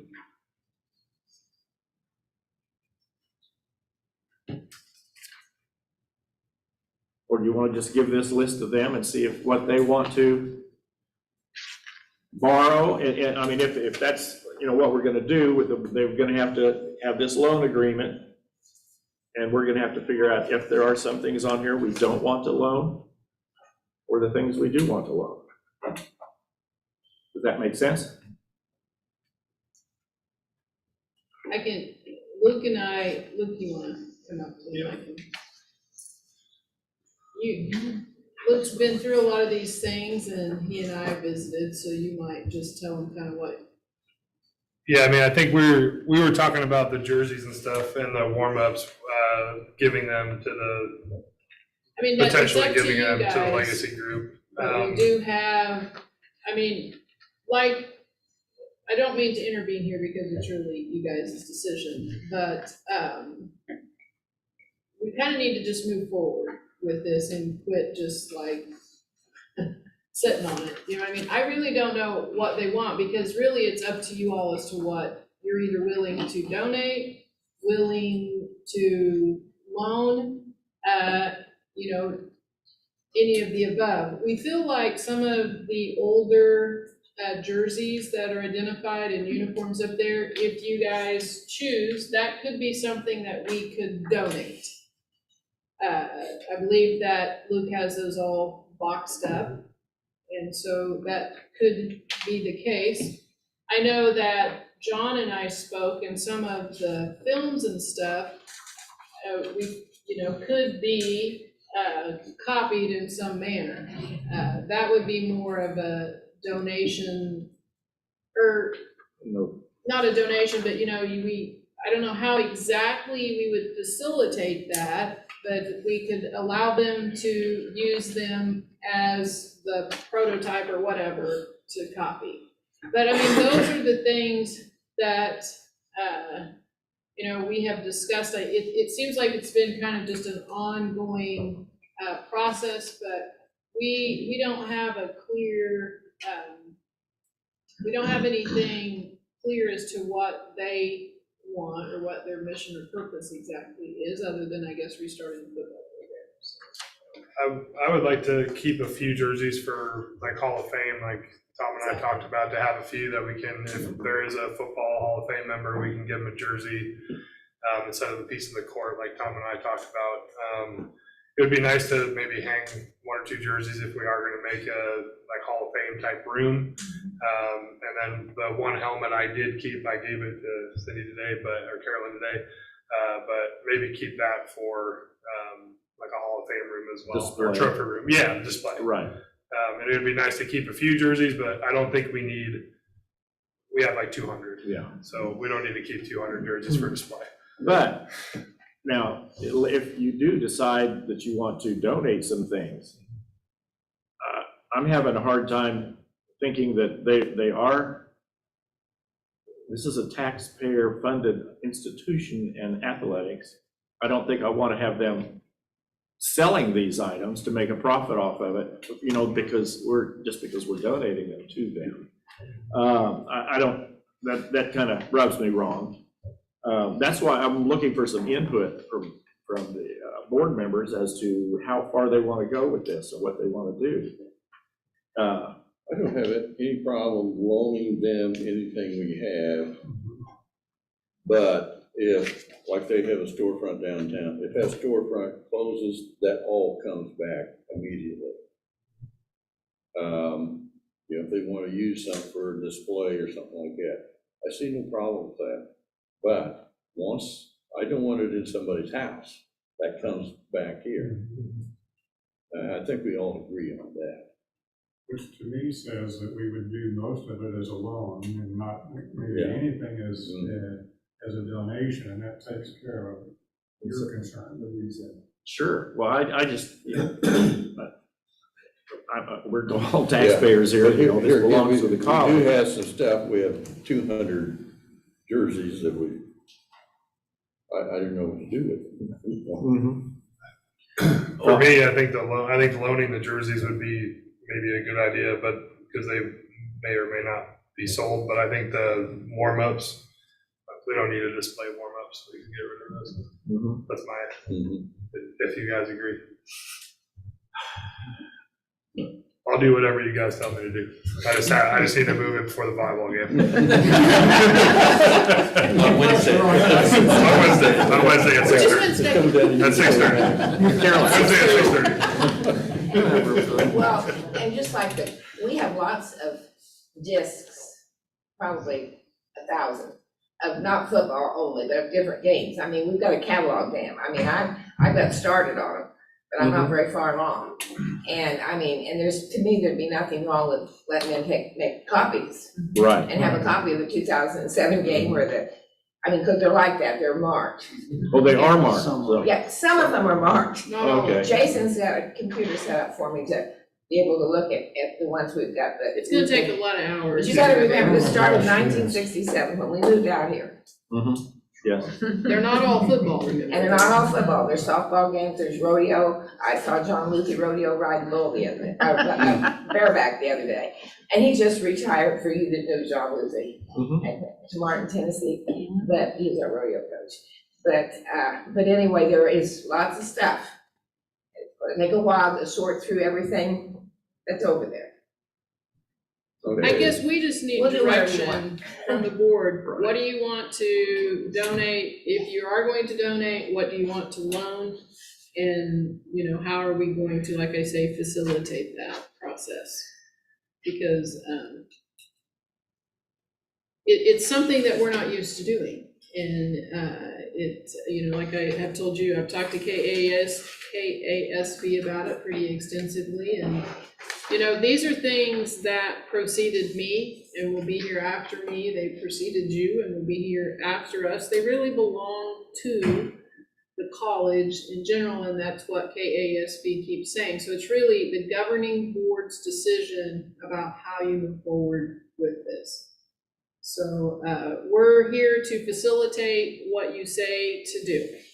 And I know that that's not much direction on our part, but you know, this is the best list we can get you, you know, in a fairly short period of time. And it seems like an easy task. It's not an easy task at all. There is stuff strung everywhere. Some's marked, some's not marked, some's in a box that may have been moved, and some, who knows where they put it. Jared can attest to that. We have things literally everywhere.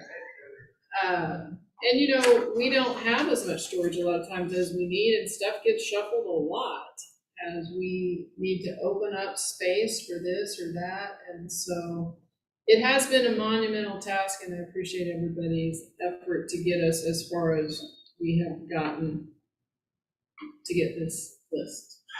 And under this donation agreement, under number 1, B, donors are under an obligation to keep the property in Fort Scott, Kansas community.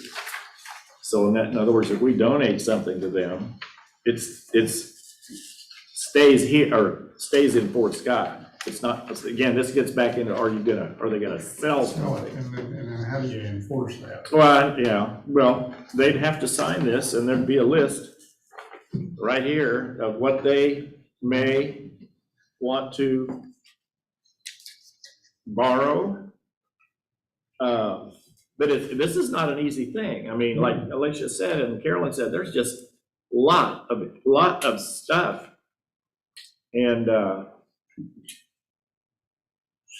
you know, do we go to the point of making a list of inventory things that we are in agreement that they could borrow from us? Do you want to go there, or do you want to, like, in other words, I don't think I want to loan them the trophies.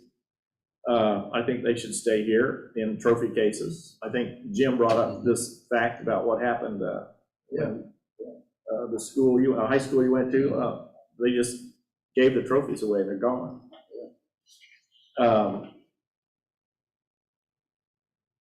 Any more input? Well, I think if we're creating a display area for it in Bailey Hall through this remodel, I don't see any harm in letting them use it until that's done. If they want to put it in their storefront down on Main Street. I was just gonna make the suggestion, how about if we start off, because you all need some more time to work through the monumental task. What if we start off with, tell you what, we're willing to loan you short-term, the items that are on this list, and we're not gonna donate anything to you, we're willing to loan it to you short-term. If we need it back, we'll call it back, we get to do that because it's ours. And that way, as you guys move forward, with exactly what it is that you've got, and what it is that you do want, and what is the stuff that you don't care if you have it or not, we can move to a donation stage later on. Yeah. That's a good way to proceed. Even the trophies? Even the trophies, because right now they're sitting in storage, we can call them back. So when that display case is ready, hey, we'd like to have those trophies back to put in our display case here.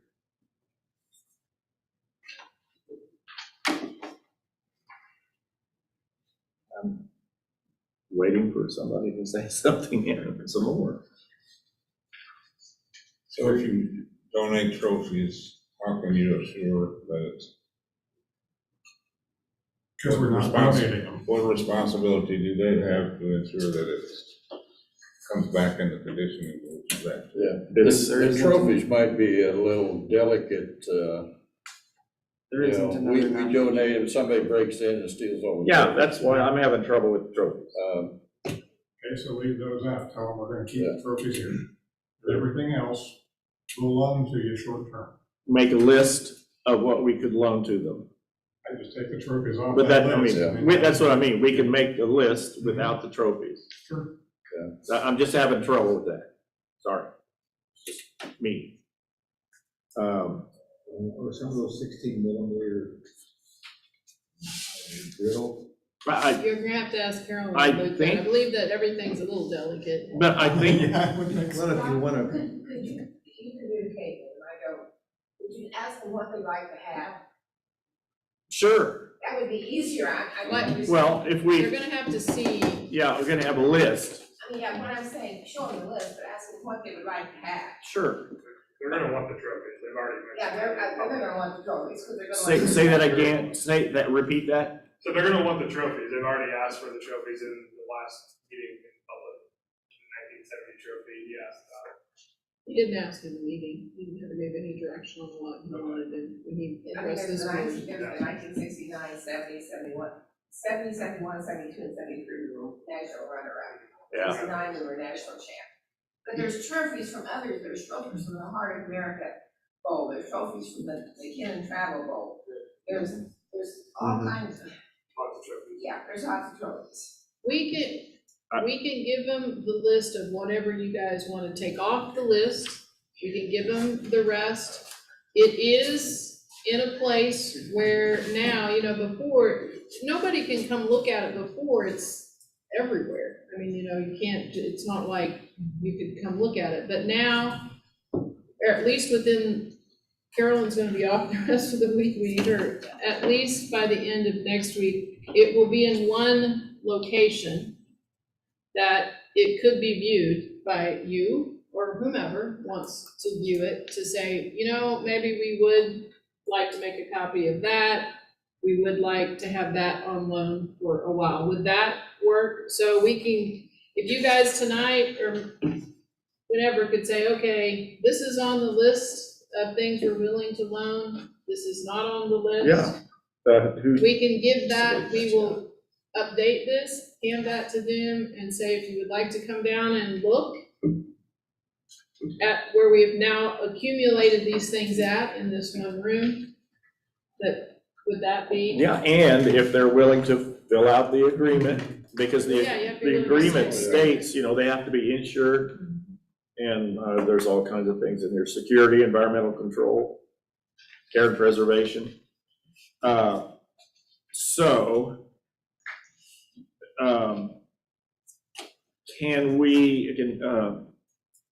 I need to make this as a, let me see something. Yeah, we have to have a motion.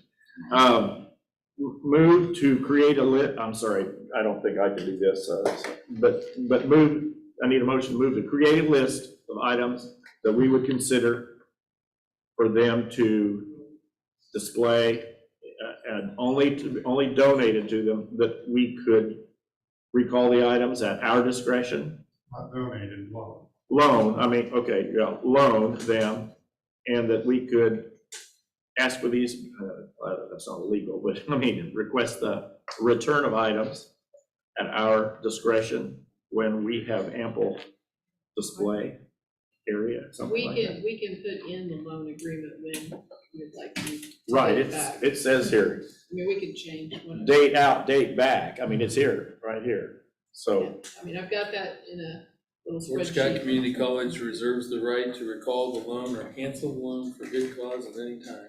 Right, I mean, I think that's pretty well, you know, I'm thinking of safety in doing this, safety for both sides. So do we want to use this football inventory without the trophies on the list? And you don't want to do the trophies? personally, Yeah. no, too many bad things have happened to people who have loaned out or given away trophies. With your high school trophy? But they didn't have a form like this. And another thing, like, I don't know, somebody mentioned, I think Kirk or somebody, if they're damaged, you know, it's a one-time thing. Well, they're required to insure it, and there's a care and preservation clause in this thing. I think that it's a gesture of goodwill on the part of the college. We're gonna have a display case for it, so we know it's coming back at some point, once Bailey Hall is completed. I don't see the harm in doing it. I don't think there's that much risk, but that's just my view. How does everybody else feel? You know how I feel. I don't have a problem with loaning the trophies, but I don't have an emotional attachment to any of them that it was good there. Sure. I would have to look. I can see what Brian's saying and appreciate it. What if? What if? Okay. Robert?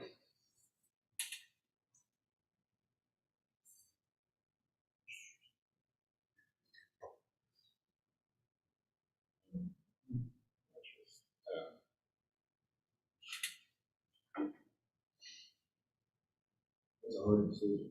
Yeah.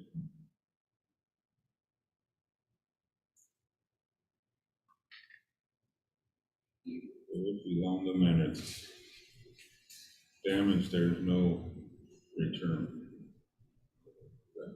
I just, either one. It's. And that's the thing, you can insure it, which is great. How do you replace it? They can't be replaced.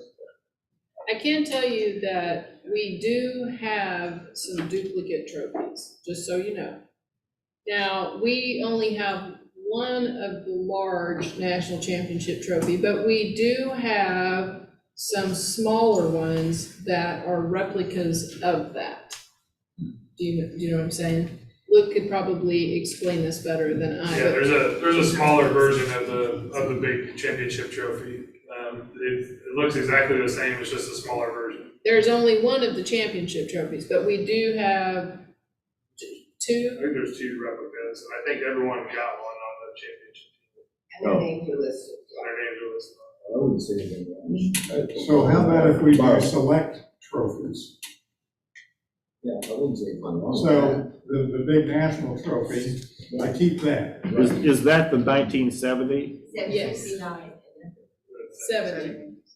Shrine Bowl, the 70 Shrine Bowl? Okay, but, yeah, there it is, NJCAA National Championship 1970, Yeah, if there- big and small. if there are duplicates, I wouldn't see anything wrong. We just have the one large one that went to the college, but we have at least 2 of the smaller ones that I would think, if, I'm just saying Yeah. that possible. John, if you give me, not this week, I'm gonna take vacation, but next week, I can make you a list of all these trophies, and you can send it out to the board, I mean, and how many we've got of what? I think this is a pretty good list that we've already got here. I don't know if we had numbers on there, but. Yeah, there's Yeah. some numbers on here, so. We updated it, right? We tried to anyway.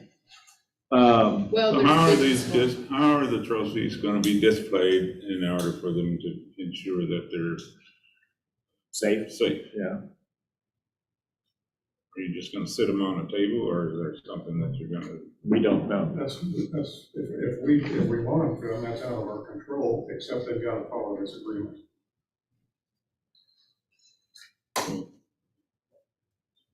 Okay, It's that big trophy that, to me, I'm not sure you place it. So we don't want them that one. all right. But the smaller one, championship, Do we then put the inventory, just remove the NJCAA National Championship 1970 large trophy stays here? And there may be some others that you're just dying to keep that you can't think of right now. Well, or maybe that, I don't know that. I can't answer that. I was gonna say if Carolyn can come up with a, We'll get you a list, I mean, we'll take pictures and send them out to you. okay, With lists on, but not for another week. that's fine.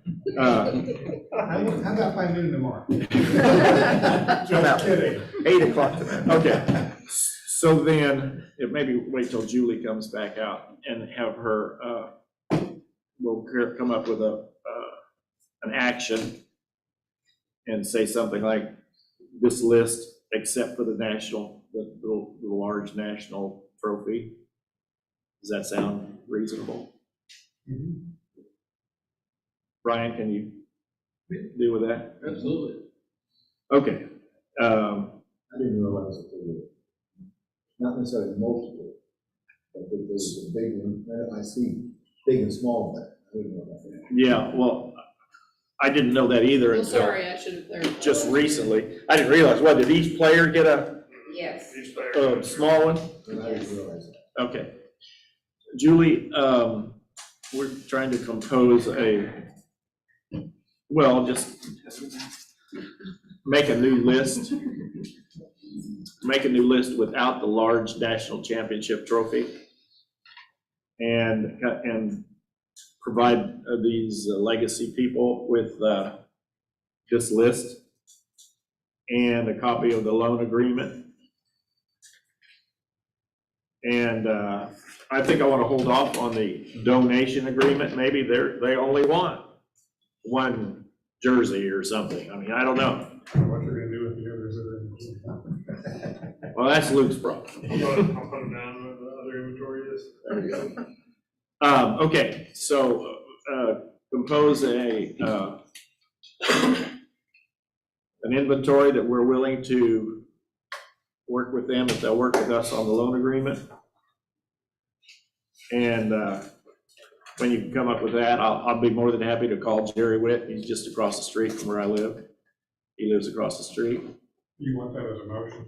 Well, I will need it, yeah, as a So you're motion. making a new list without the national championship trophies, That we can, and then you're going to provide that list and a copy of the loan agreement to the legacy group for them. Without the large national championship. yeah, without the large national championship trophy.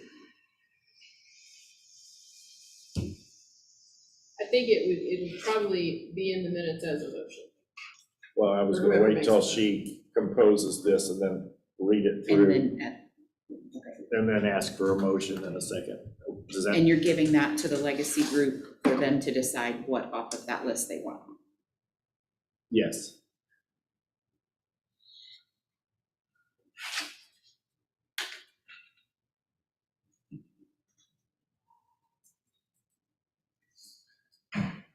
Yeah, this loan agreement pretty well, I think, locks it in as to they can't sell it, they can't, it stays in the community or it stays in Fort Scott, and it remains the property of the community. Make sense? Okay. When you get that, Ready? can you read it back to us?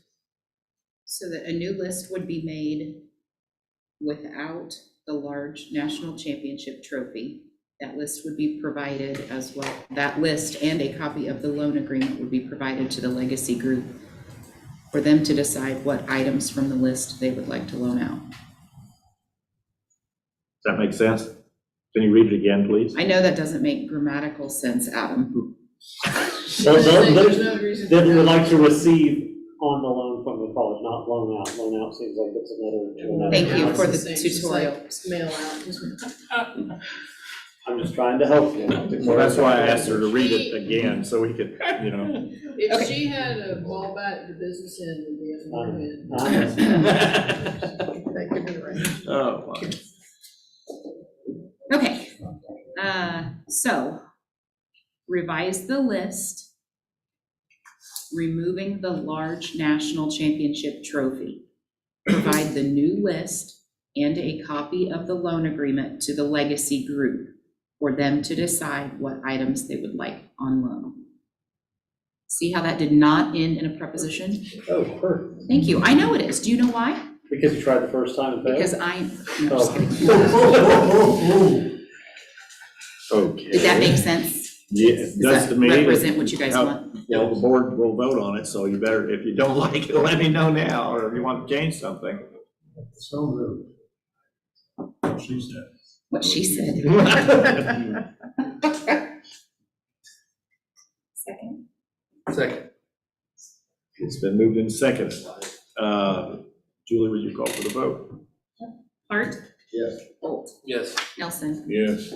Bartlesmeyer. Yes. Elliott. Yes. Hewens. Yes. Okay, do you want, I can take this loan agreement with me tonight, and if you can get me a revised list, and maybe just email it to me tomorrow, and then we can print it off and I can take it over to Jerry. Does that satisfy everybody? Mm-hmm. Okay. Thank you, Carolyn. Hang on just a minute. Yeah, Carolyn, thank you. Luke, thank you. I don't know.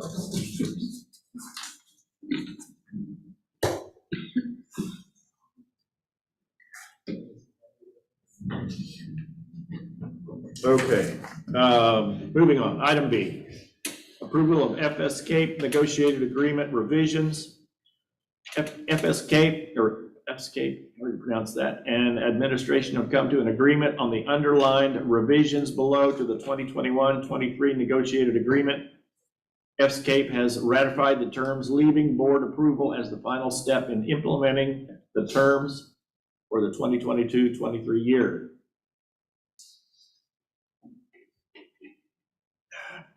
Article 11, workload. Professional employees will be expected to be on campus or approved temporary duty elsewhere 32 clock hours, but no more than 40 hours each week for work in the classroom, teacher's office, or other assigned duties unless otherwise noted in this agreement. Clock hours will be governed by the following provisions. Number 1, professional employees on a 169-day, 9-month contracts will be in the classroom 30 semester hours per year, a minimum of 13 semester hours and a maximum of 17 semester hours may be assigned each semester at the request of the instructor. Professional employees under contract for 189 days 209 days are addressed in the following items. Cosmetology will adhere to the staff calendar. Professional employees who are nursing instructors will be contracted for 160 days, 4 days a week for 10 months. Nursing instructors will adhere to the clock hours as noted in this agreement, 32 clock hours, but no more than 40 hours each week for work in the classroom, teacher's office, or other assigned duties. Article 18, salary, 2022-23, contract negotiations will be opened if enrollment on October 1st, 2022 is at least equal to or greater than enrollment was on October 1st, 2019, or by mutual agreement. If an increase in pay is allocated, the increase in salary will be retroactive to July 1st, 2022. If the contract negotiations are not open due to the terms listed above, for 2022-23 column, movement will be approved for anyone who has attained movement in the past year per the salary schedule. An increase of $1,000 will be added to the base salary. You all got that? Okay. It is recommended that the board approve the revisions to Fscc negotiated agreement for the 2022-23 academic year. Is there any discussion?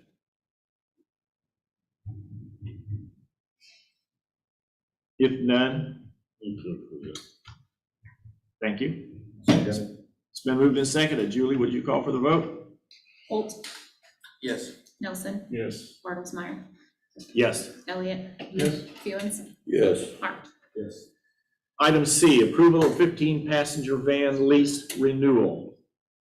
Fort Scott Community College is seeking board approval for the lease renewal for 3 15 passenger vans with Merchants Fleet. Leasing the 3 vans allows Fort Scott Community College to effectively get students and programs to their respective destinations. The vans are primarily utilized by our meats and livestock judging teams and have been vital in getting them to their desired locations. The vans have been a welcomed upgrade to our aging fleet. When the purchase of 1 new van exceeds the price of the lease of the 3 vans for 2 years, below are the 2 quotes for the vendors that lease 15 passenger vans. Merchants Fleet, 36-month lease, $840 a month per van. Masters Transportation, 36-month lease, $1,396.62 per month per van. It's recommended that the board approve the 15 passenger van lease with Merchants Fleet for $840 per month per van for a monthly total of $2,520. Any discussion? Questions? I'll entertain a motion. I do have a question. Oh, On page 72, that looks different than what we're talking about. I don't know what 72 is. well, okay. My Page 72. Page 72. pages aren't marked on here. Okay, 72. It says lease submittal form, Matron Inc., and it's got a monthly payment of $1396.62. That's Masters Leasing. That's That's what? the second vendor, That's Masters the Leasing. second. Oh, that's the one we're not There's getting. 71. Okay, Right. I'm sorry, I didn't realize They there only was sent another us quote. 1 page. Okay, Yeah, but never mind, question Oh. answered, thank you. Oh, there it is over All right. there. Thank you. Okay. how's that compared to what last year? Last year, the last 3 years, we have leased 3 vans. It was $775 a month per van. Okay, So it went up a little Yeah. bit, but not terrible. Yeah. Okay, now I'm seeing it. And it's very hard to get them. Yeah. We I understand We that. didn't really think we was gonna get the Merchants lease, the cheaper one at $800 and some, because she couldn't find any. We thought we was gonna have to settle for Masters. But they came up with them and they're supposed to arrive September the 9th. If we agree to this. If we agree to this. She's awaiting our Yes. call tomorrow to let us, to tell her. Okay, any more questions? Brian, did you get your? Nope, that's good. Okay. I move to approve. Second. It's been moved and seconded. Julie, would you call for the vote? Nelson, Yes. Bartlesmeyer, Yes. Elliott, Yes. Hewens, Yes. Hart, Yes. Holt. Yes. Consideration of Stars Welding Equipment bids. The following page provides information on the request for proposal. Bids had to be submitted by August 29th, 2022. What's that? That's the bids. Oh, thank you. At 8:30 a.m., and we're opened at 9 a.m. The results of the RFPs received and a recommendation will be provided during the meeting August 29th, 2022. And that's what has just been passed around to me. The update, Ron, 8/29/22 update. Oh, right here, yeah. Okay.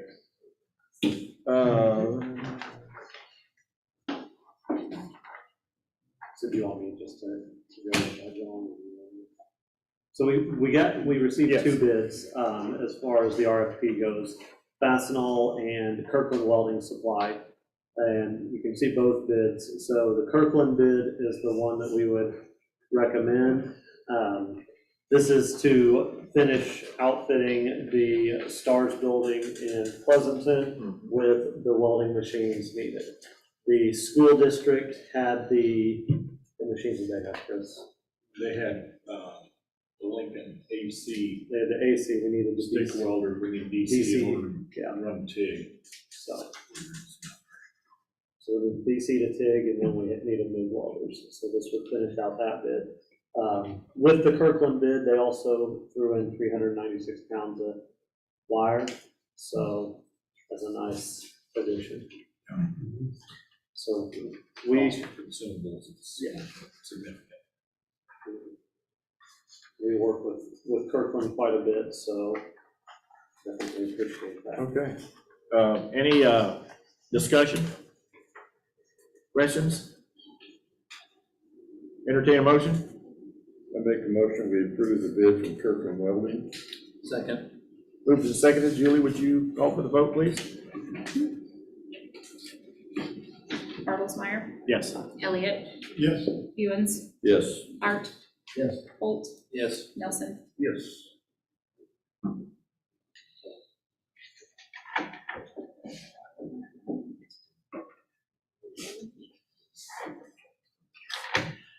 Item E, approval of Bailey Hall furniture purchase. The renovation of Bailey Hall requires purchase of a significant amount of furniture. After compiling a list of furniture needs, the business office reviewed State of Kansas approved contracts for pricing. After a review of the pricing differences between a local vendor of $181,735 and contract pricing estimated at $107,387 with a vendor on the State of Kansas website, it was determined we would go with the local vendor of Reddick's Furniture for the following reasons. Using a State of Kansas approved contract would involve our closest approved vendor being out of Lenexa, Kansas. That was number one. Number two, the amount of time required by Fort Scott Community College staff to order and get correct all the detailed items of approximately 150 items would be a major undertaking by someone who is not trained in that ordering process. Three, storage space for this amount of furniture is not available in Fort Scott Community College campus, and we would have to rent space to store and assemble. Number four, our maintenance staff is not large enough to handle this amount of furniture.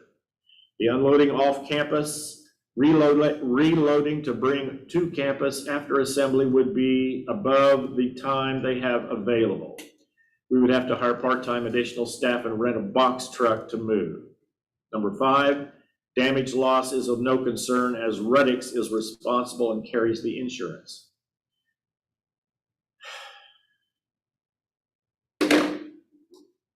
Administration recommends the approval of Reddick's Furniture for Bailey Hall furniture needs. This is Janet Venture's area of expertise. Well, I will say we've we need a large amount of furniture to fill all the new space.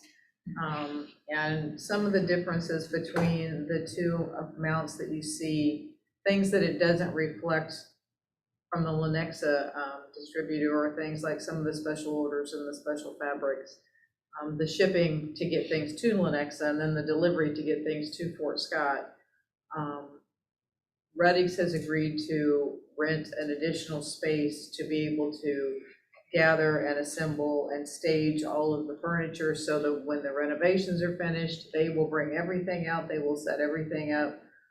We won't have to have staff trying to run around and do all of those kinds of things. And it is a large amount of furniture and I don't know if it was included on what you all have, but just the drawings that kind of show the square footage and the spaces. You know, the commons area, when you first walk in the door, is going to have several tables and chairs that will be brand new to the space. Then as you walk into the student union space, there are there's two different laptop bars, and there's a circular table, and then there's some comfortable seating, there's study chairs, there's seating that go with all of the laptop bars. There's two booth areas that had to be special orders because the standard size wouldn't fit in those spaces. And then as you go upstairs, there's special seating to go in that loft area, the computer lab with chairs for all of that space, conference rooms, study rooms, and all of those. Each of those spaces has their own specific type of furniture that's kind of needed, and we tried to be very diligent at picking out things that we knew would fit in the space, and that things that would make it be clean and professional and attractive to students and families as they visit our campus. So I really feel like the local vendor, even though the price looks to be more, they're providing more service to us than we would get for someone that is not local. I just might add that this is already budgeted in what we determined would be the cost of Bailey Hall, so this is not money that we're having to come up with. Right. This is, again, money that, earth money that would be used for this. Well, I remember when I went to college, we just got those big spools from the electric company. Yes. That was the nicest table, you If you know? have any of those left over, we can I probably use them. don't. Sorry, okay. You chiseled stuff in. They make great picnic tables. Yeah, but Alicia just said we chiseled things out of rock when I was in college. Do you have any idea what those schools sell for? I have no, I really don't. You probably can't even buy one, they take them all back. Okay. The recommendation is administration recommends the approval of Reddick's furniture for Bailey Hall furniture needs. Any more discussion? I just want to make a comment. I'm glad that this was brought up here. You know, sometimes apples to apples is not apples to apples. And this is a case of that. And Jeremy will attest to this, that when you're trying to do a project and you're on the phone trying to talk to somebody 100 miles away, instead of going down to a hardware store or lumberyard right here close, it's a little different. Then that vendor, especially Rudding's, and basically everybody in there has a history, they're gonna take care of the product. They're gonna take care because they want it to look nice. So I just want to throw that out. Well, any kind of assembly, they're gonna do that. They're gonna do it. Delivery, set up, and if anything is broken or damaged or whatever, it's covered. Yeah. Yeah, Jeremy and his crew would be 2 years working on that, right? No, we're pretty covered up still, yeah, we're gonna be busy, don't know when the problem. It's not on your priority list. It's not on our priority list right now. I make a motion we approve, unless somebody else wants to say something. Moved and seconded. Julie, would you call for the vote? Elliot? Yep. Felix? Yes. Art? Yes. Holt? Yes. Nelson? Yes. Bartlesmeyer? Yes. Item F, approval of fire alarm system service contract renewal. Fort Scott Community College's fire alarm system and fire panels have been serviced by NASPO Value Point / Johnson Controls for many years. Their customer service is excellent. and service calls for repairs are addressed promptly. Many times the issue we have called about can be resolved with Jared on the phone, saving the costs associated with a service call. The annual contract of $16,756 covers the required semi-annual inspections with the addition of 3 new buildings and increased coverage for the dorms.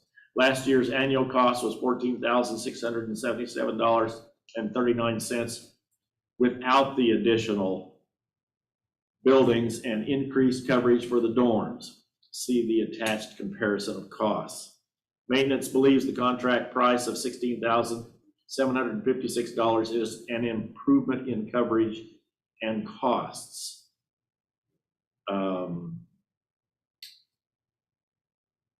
Any questions, comments? This is a win-win for all of us on this deal. So just if you look back through your board minutes right there, and I didn't have time to do a lot of homework on this, but I didn't need to because it just makes sense. So here just about a month ago, we spent $5,700. Your board minutes will tell you. That was just 3 phone calls to them. One night over here in Garrison's new apartment building cost us $5,000 because it cost us about $600 every time they step foot on the property. All right, well, that's not counting their hourly. Well, this will take out all of those service calls. And so then we just pay the 3 or 4 hours, whatever they're here working on stuff. And we're talking about $2,000. We spent that the other day just on 2 phone calls down here. We spent $1,500 on one of them and $800 on another. So we've already paid for it just by getting this extra coverage here. Explain how that much costs for a phone call. Yes, I don't know. I'm gonna be honest with you. So they get 4 hours up front, like when they step. So when we call them, they automatically get 4 hours. They get paid from the time that they leave their house. So like Tom and I were on the phone with them that one night. Tom had to approve it because as soon as I called this guy, he gets paid from that moment on. It's a service call. It's a service call. Okay, okay. Yeah, it's $600 and then plus is 4 hours. Mm-hmm. So our service call is like $600 to $800, depending on if it's the weekend or whatever. Plus he gets 4 hours right off the top, and then whatever additional that he works on, parts and labor. So. Well, I mean, it just didn't make sense. That's what expensive. Yeah, it did. Those are expensive phone calls. I hate making them every time we do it. I understand. It's very expensive. Any more discussion? Are they hiring? Yes. I think they have people that work there for lots of years. The guy that we have, who's wonderful, by the way, Todd, has worked there for good and hard. I don't know how long, but he does a wonderful job for us, and thank God, but it's expensive. Do I hear a motion? So Second. Moved and seconded. Julie, would you call for the vote, please? Hart. Yes. Holt. Yes. Nelson. Yes. Bartlesmeyer. Yes. Elliott. Yes. Hewens. Yes. Item G, consideration of cafeteria remodel bids. Fort Scott Community College requested proposals for remodel of the kitchen/dining area. Bids were opened Thursday, August 18th, and the bid tally sheet is included. The low bid was MSI Constructors, the same company who is completing the renovation in Bailey Hall, with a total bid for base, alternate number 1 and alternate number 2 of $1,354,450. Having determined the low bidder, cost discussions began with MSI Constructors, the architects, and Great Western Dining to reduce costs by about $200,000 to bring the bid within our targeted monies available. Those discussions have been completed, and our new total cost for the base bid, our alternate number 1 and alternate number 2 for the remodel of the kitchen/dining area is $1,157,175. We are excited about the possibility of bringing much needed updates to an area on campus that almost every student enters, and that these updates will help in our continued efforts of recruitment and retention. This project is also an approved use of funds from the COVID HERF grant monies received. The administration recommends the approval of the bid from MSI Constructors for remodel of the kitchen/dining area not to exceed $1,157,175. Any discussion, questions, comments? You guys have been happy with this contractor? Yes, what we did was, because none of the bids came in exactly where we wanted them, what we did was we sat down with them on Friday with the apparent low bidder, which was MSI, and did what we call value engineering. And with that, we, said, hey, we can live with no curvature above the drink bar. We can live with no new pizza, what do you call that thing? Impinger. I'm like, what on earth is an impinger? So anyway, we already have a pizza impinger. It just isn't as large. Know it, apparently. I know that. So, I'm like, I need to play Scrabble and use that word. Impinger. Anyway, but we did value engineering and got it down to, I believe, the $1,157,000. We can do that, and we still have enough COVID money left over to do the air conditioning in the gym, which is what my goal was. I'll have to admit, one of my favorite things is to do that sort of negotiation. So, but I thought it came out well, and we appreciated the efforts of all of the bidders, and certainly our contractors, and really the knowledge of the executive team to help them do that. Are we going to have some evening at the board meeting, be able to go over and when this is done over in Bailey Hall and like walk all through it and get a guided tour? We, of the Bailey Hall? Well, of the renovation, isn't that it? Yes. Yeah. Yes, for sure. You mean before it's done? Yeah, well, no, that's, excuse me, you dragged me through it the other day and stuff saying down all around. That's how he characterizes that? I enjoyed it. I enjoyed it. Based on that, I don't really want to go. No, it's gonna be really fantastic, I'm telling you. That's why I thought we had some kind of. What we have planned is that the Bailey family will be here October the 28th, and we will have a dedication of that new area. This will be planned and put together. And so, oh, well, then, okay. So yeah, we will do that on October the 28th, which is what we worked out with the family. On the 29th, they are going to have a memorial service for Bob Bailey, and commit his ashes or intern his ashes, I believe, on that Saturday. And so that's the reason. That was the date that worked out best for them.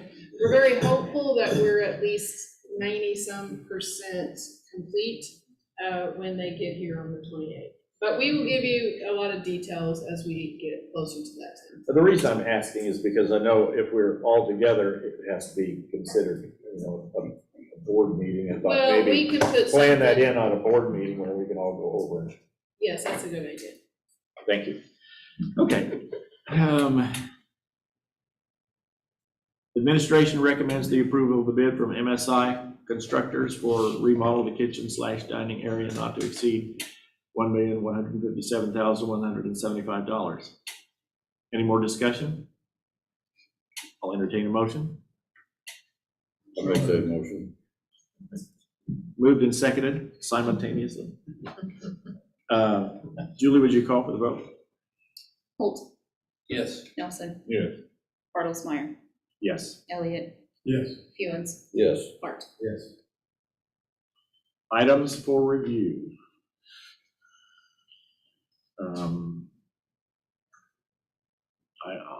I'll read these, or more than happy to. If you like. FSC, dear FSCC, thank you for buying my lamb at the Bourbon County Fair. I really appreciate your support. Tucker Sutton, is that any relation to that? Sarah.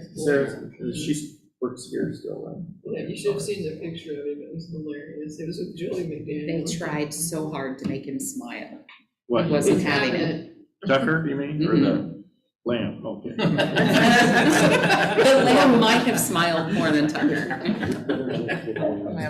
That's like leaning into a left hook, okay. Okay, dear FSCC, thank you for supporting Bourbon County Fair by buying part of my steer. It wouldn't be possible to have the 4-H shows without your donations. That was Landon McDaniel, who is. It might be related to somebody else we Oh, okay. Did Landon smile? know. Yeah. Okay. Generally. You're- Couldn't wait to get rid of that. I thought John was gonna be like, what part of the steer did we buy?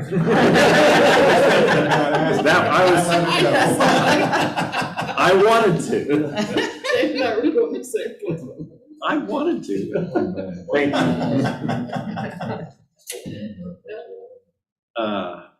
Dear FSCC, thank you for donating the trophy for the Bymanship. Okay, Bymanship Male Senior Champion at the Bourbon County Fair. I greatly appreciate your support of 4-H youth. Is it Byron Fry? And he's also the son of Somebody who works here? Okay. and he does a great job. Okay, I'm gonna pass on reading this next one because I have a hard time reading this one.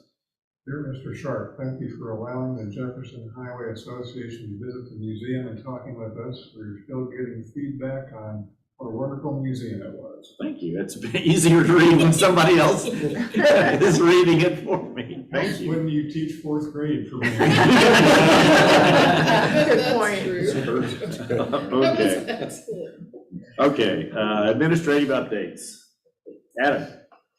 Not a whole lot, just been working quite a bit with Chris on, getting STARS program up and going and running there, and he'll have more of an update on that. We are working on a couple of grants for that Pleasanton facility right now, looking at similar to what we've done in the past with integrating English into the classroom for technical education.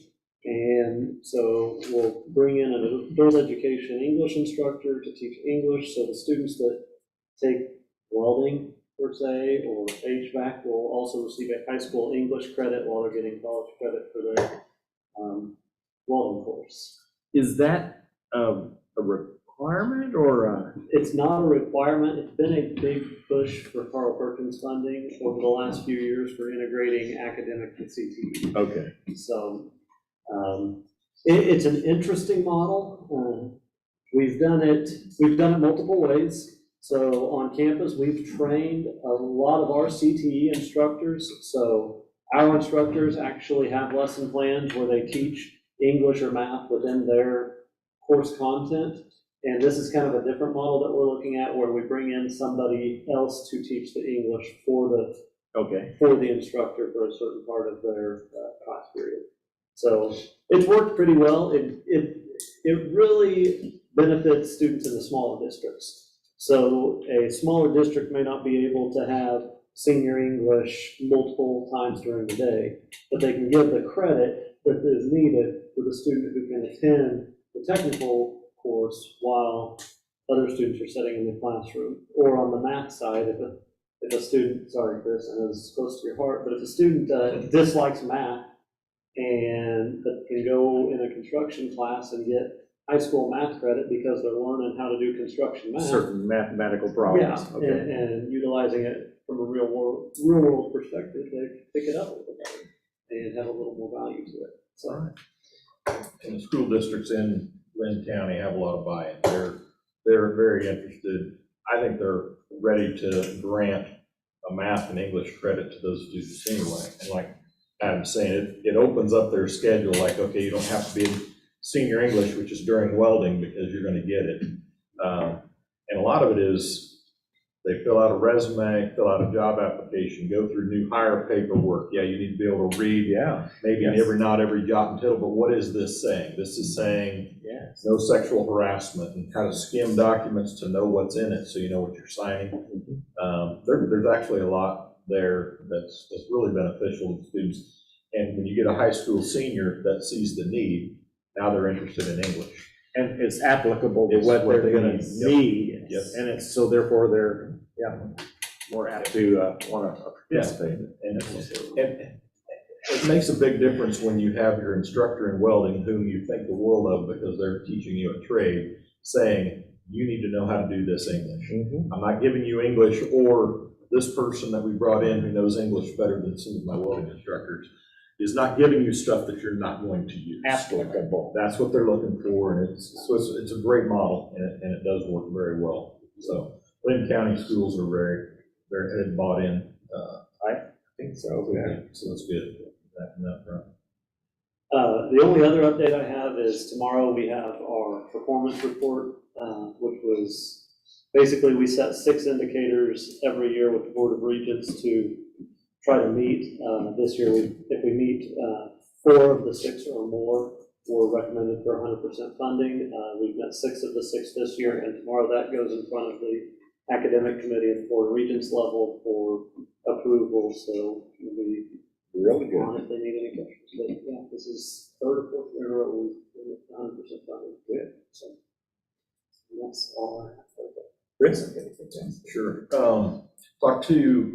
We were working on some stuff with NCCER, so that is the National Construction Registry, Education Registry, something, NCCER. It's what we use as our national certifying body for carpentry and masonry and heavy equipment operation. And so I was calling with a couple of different questions, and Mike Gibson from there was talking to me about a new law that passed, Build Up Kansas. And so they have funds now to help high schools pay for the student license to take the test that NCCR provides and teacher training. So that was something I wanted to talk to Destry about over here at the high school as we look at ways we can partner with the high school in that. He also talked about Fort Scott Community College being one of their schools of excellence is how they would look at it. Because I told him what we were doing and how we train a lot of students. He did want articulation agreements that we have with high schools. So I need to get that to him. But I'm looking at meeting with him at some point, and I think he looks at the model that we have and says that's very effective and has ways that he can help support our staff or students in that. So financially or otherwise. And so I'm looking forward to that meeting in, I think, October. We scheduled it early October. So that was good. I'm glad to hear him say that he considers the School of Excellence. We work hard to put together a quality program, and working with them will be a good thing, I think, as we continue to move forward on ways we can grow as we've done with STARS. And Adam and I have talked to Destry and Vance at Uniontown about ways to start bringing some of that. I know Destry's very interested in it and getting some construction trades here, so it'll be a good thing. You said working with them, is that AGC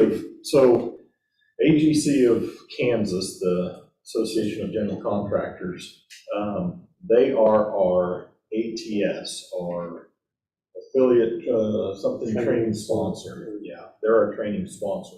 So our instructors that get certified to teach NCCR curriculum have to go there for a 2-day training, and they would pay for that 2-day training.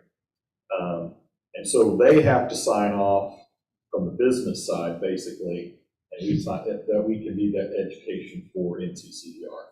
It's kind of an interesting system, but the AGC of Kansas is definitely interested in working with us and helping us.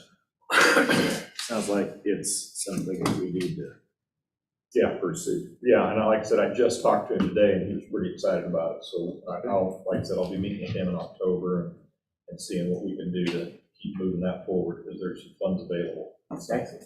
Yeah, that would be good. Went up to STARS last Friday. It was fun to see students in the classroom doing. With them not getting into their building because of the fire marshal inspection, they spent the first couple of weeks doing OSHA 10 in class, which actually as a model worked pretty good. They had their instructors working through the curriculum that the students were doing on the computer.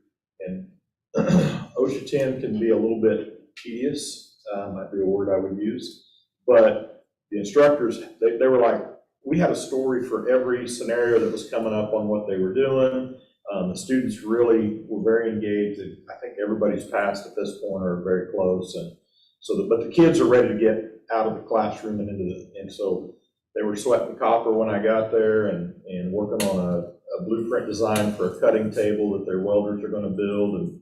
And so, just making sure that I make sure that the instructors have the tools they need, but they really, I don't know, they've got some good instructors up there who understand, and you have that kid that in the regular classroom might be a little tough, and they come out to your trade center, your CTE, where they're learning the trade, and they're your best student. And we see that all the time, and that has a positive impact on them back to high school. So, More students. yep, good conversation with them, and I'll keep working with them.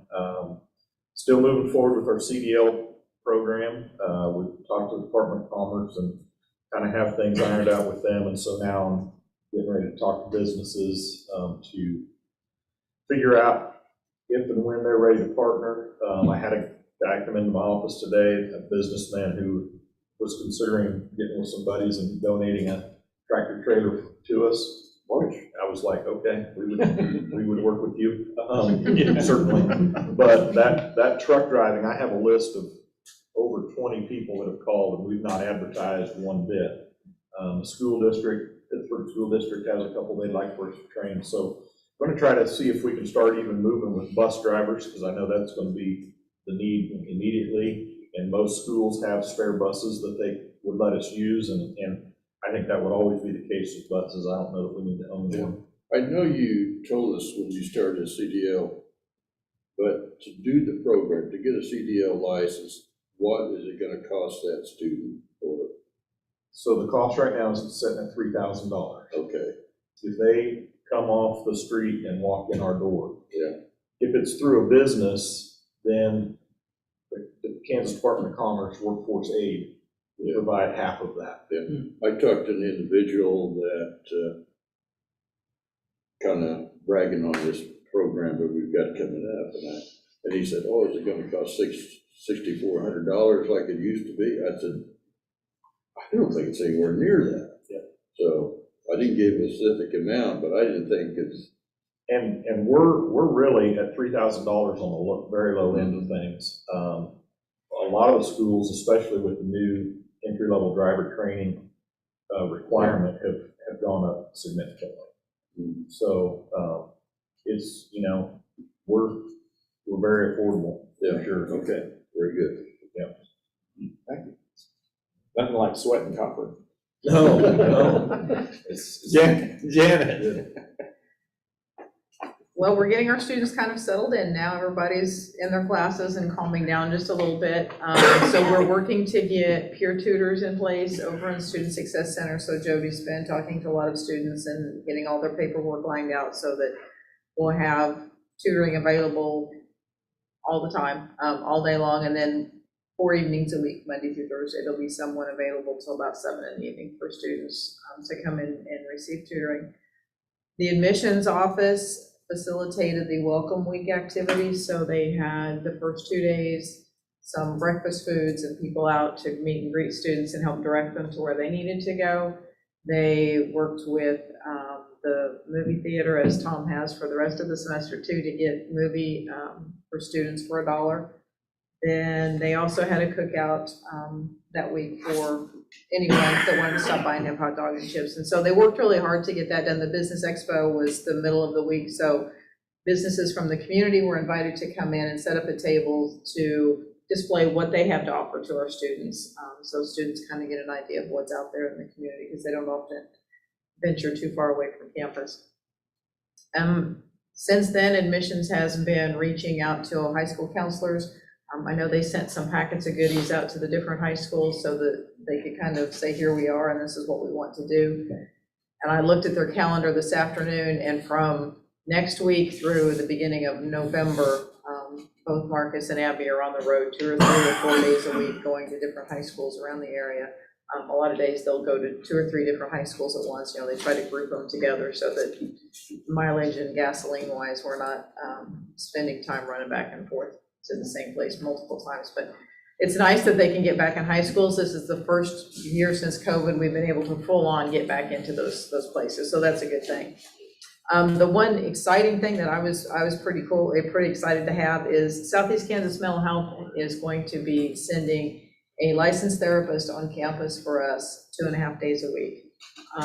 We've often wanted to have that resource for our students, but to be able to afford that type of person is quite pricey. And so to have them offer to have this person here, this is part of a program that they have been wanting to get set up and they're getting in place this year, is to put their therapist or a case manager into the schools, whether it's college, high school, elementary school, middle school.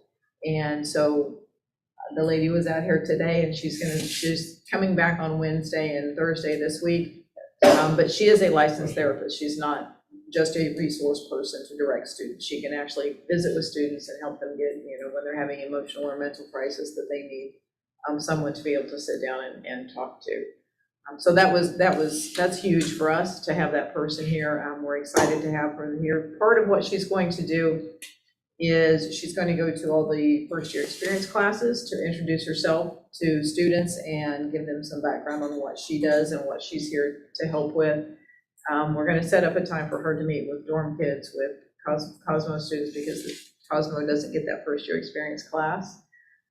She's going to provide her contact information for students to be able to reach out to her and come in and see her individually if they choose to do that. So that's a huge thing for us. We've talked about it for years and tried to figure out a way, we've looked at grant opportunities, but just to be able to afford someone like that is pretty cost prohibitive. So it's just nice to have this with Fscc Mental Health providing that to us as part of their mission to reach out to young people in the community. So Yes. we're excited. Thank you. Tom? It's good to have the students back on campus.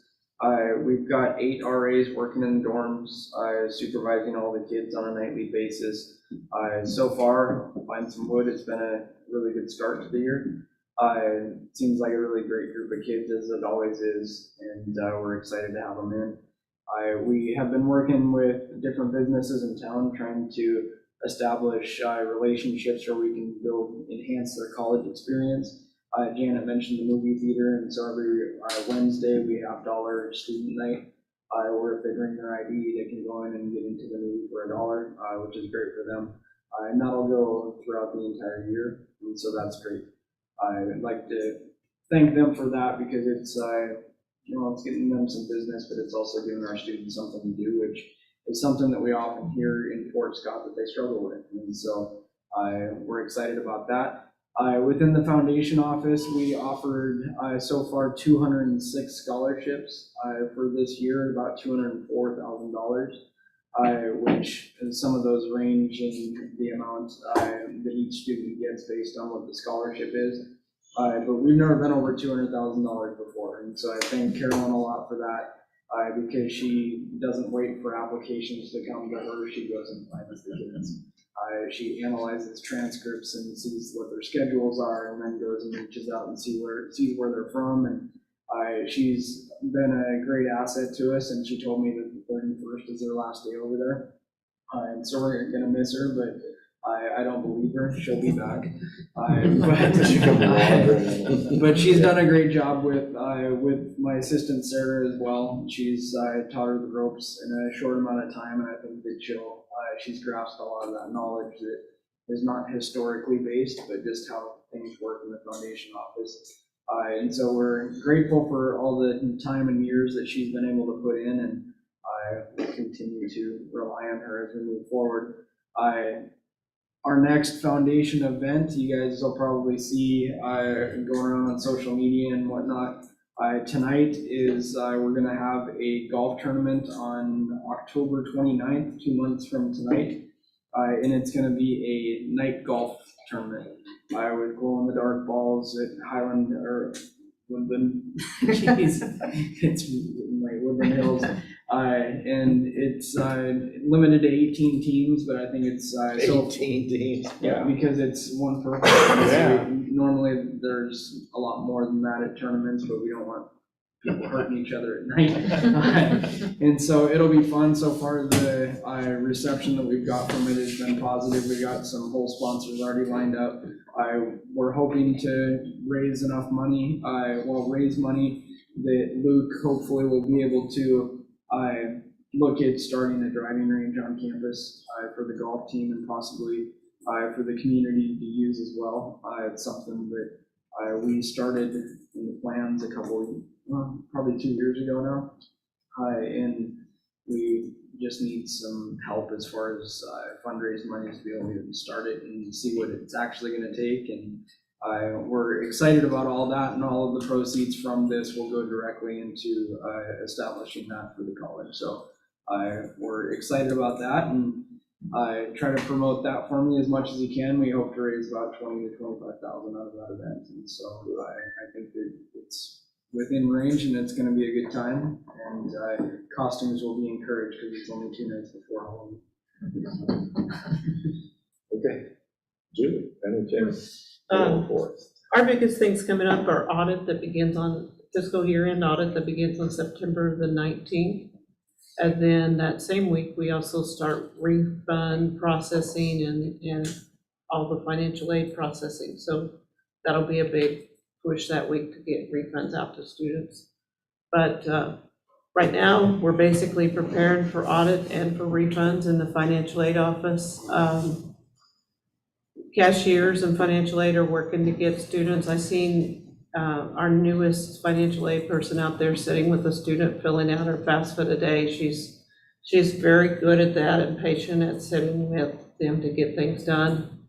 But that's what's primarily on their list, is helping students get those documents and items they need in to qualify for financial aid. The cashiers, you see a lot of them sitting with students talking about what they owe on their bill. They also give them direction if they've landed in their office first of that, you need this and this, and go talk to financial aid about what you need, or you need this documentation. So there's a lot of back and forth between those two offices right now. And then in the business office, as far as Marianne and I and Marlene, some of us that do the GL side, it's primarily that preparing, finishing up year end, starting the new year, preparing for audit. It's kind of a 3-month process there. Other departments, Jared was just here. It's beginning to slow down a little bit for him with students on campus, and the work that they've done in the dorm, especially Greyhound, has seemed to be a much appreciated, I think, update there, the flooring and the old wardrobes out and that type of thing. And so they're getting a lot of pluses out of that, as far as cleanliness and students really appreciating that. So, Charles, you kind of know what he's up to. His is kind of picking up where some of Jared's is slowing down. His is picking up for logistics, teams traveling, getting his fleet up to date with 3 vans that you guys approved. I'm sure he'll be very grateful for that. And that's kind of where we are in those areas. Alyssa. All right, well, thank you. I think you can tell just by tonight how many pieces there are to make this puzzle a full set.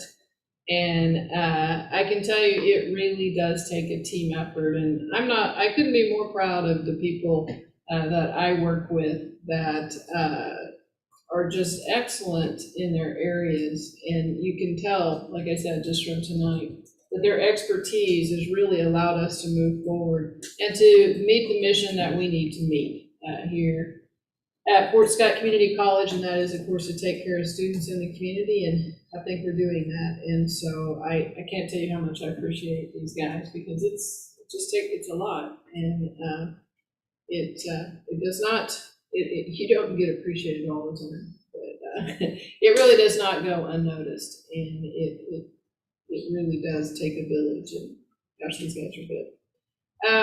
Warden Parks, of course, we are having issues there. The AC is still down. Jared has worked hard on that, and I know it's really frustrating for Kirk, but as soon as those parts are in, and at this point, I think that they're having to build some things, and so it's become quite a conundrum in terms of us being able to get that up and going. But we're very hopeful that at least by the 1st of September that we'll have that up and going again. It's 2 separate units that sit in Gordon Parks, and last year through a grant, we were able to put a piece of machinery that I do not understand, but was to hold humidity down in there.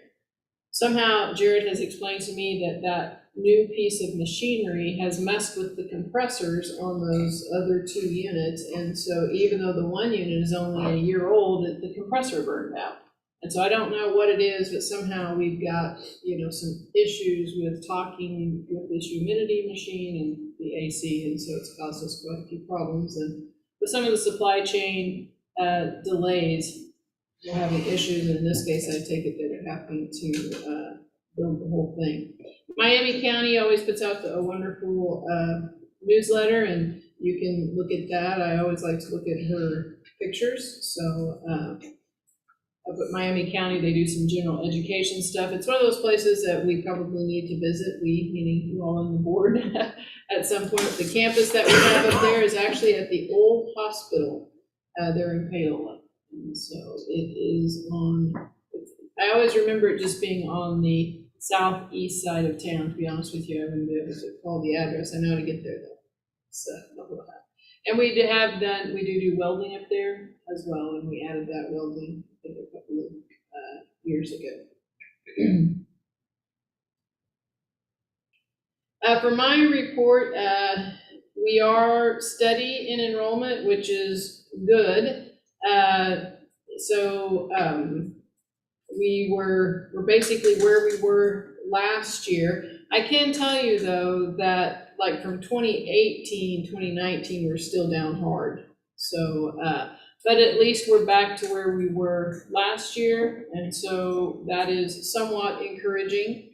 Everybody's down, that's no excuse for us. So we will continue to try to work on, of course, recruitment and retainment and making sure that we're meeting the students' needs as we move forward. We're sitting at around 16,650 credit hours right now.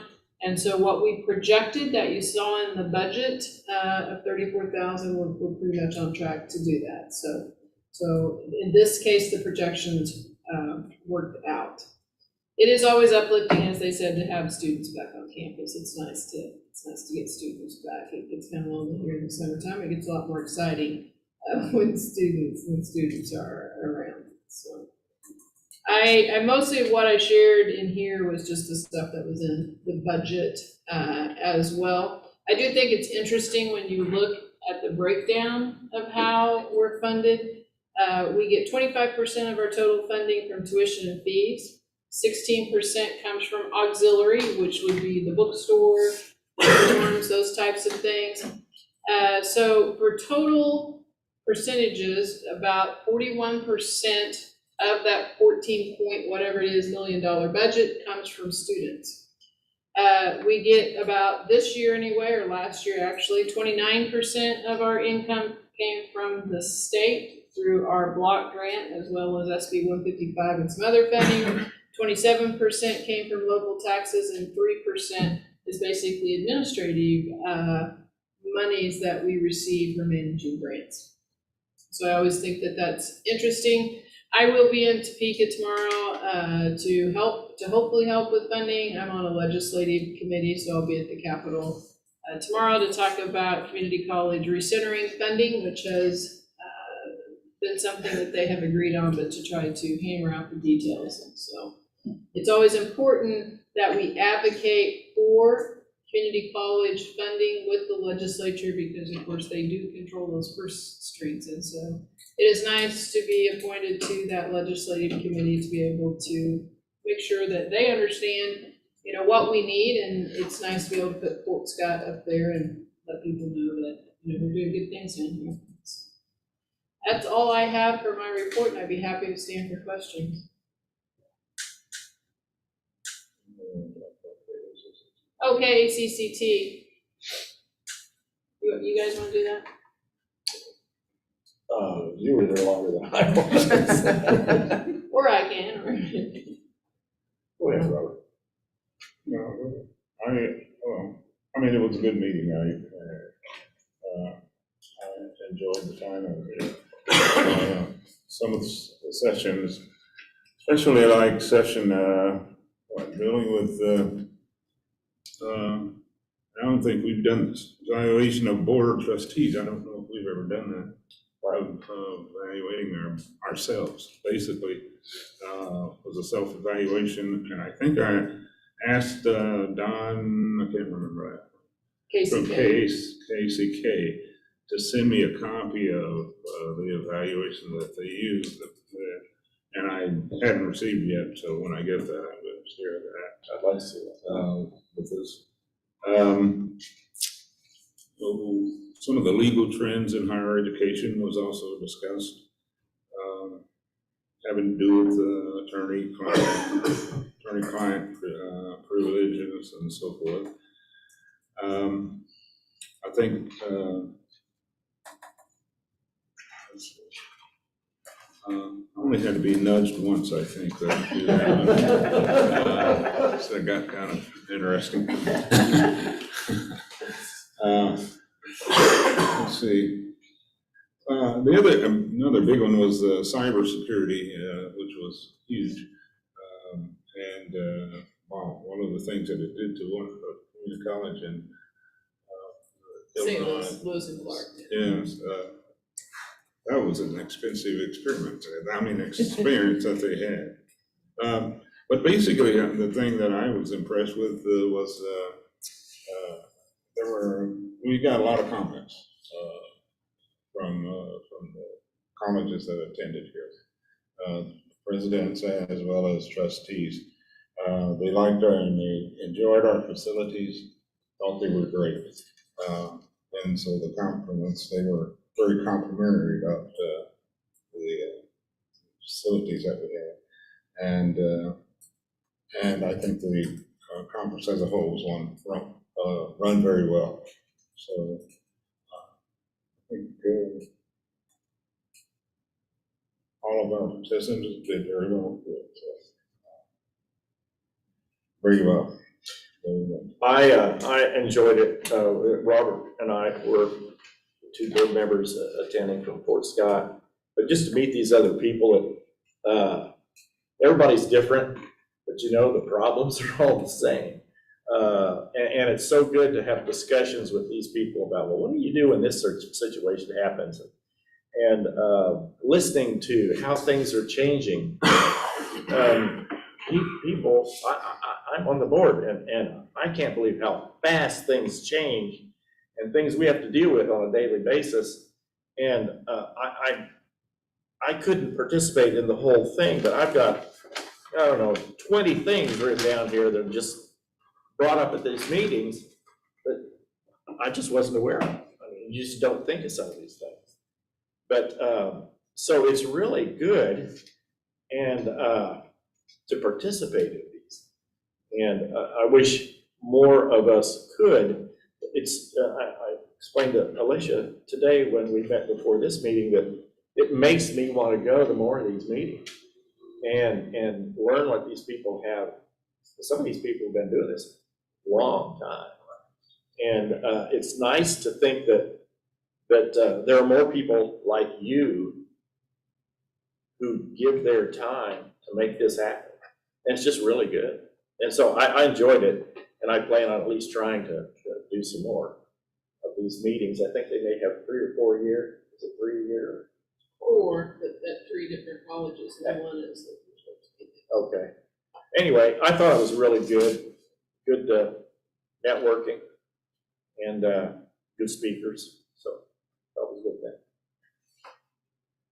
I should have brought that up. KACCT is the Kansas Association of Community College Trustees we hosted. And I would be remiss without thanking everybody that helped put that together, because it is a lot of work. My assistant, Allie Burkett, the executive team, certainly IT and maintenance did a lot of work for us. Great Western, who donated the meal, the dinner Friday evening, as well as breakfast and what they have is the sack lunch that they take away. So it always is nice to host, and you know how it is. It's nice to have company. It's nice when they go home. But it was a good meeting. I was proud of what we could put together. Anything else? I will entertain a motion to adjourn. So moved. Second. Moved and seconded. All in favor, say aye. Aye. Opposed? Meeting adjourned. Thank you. Thank you all. Anything to that?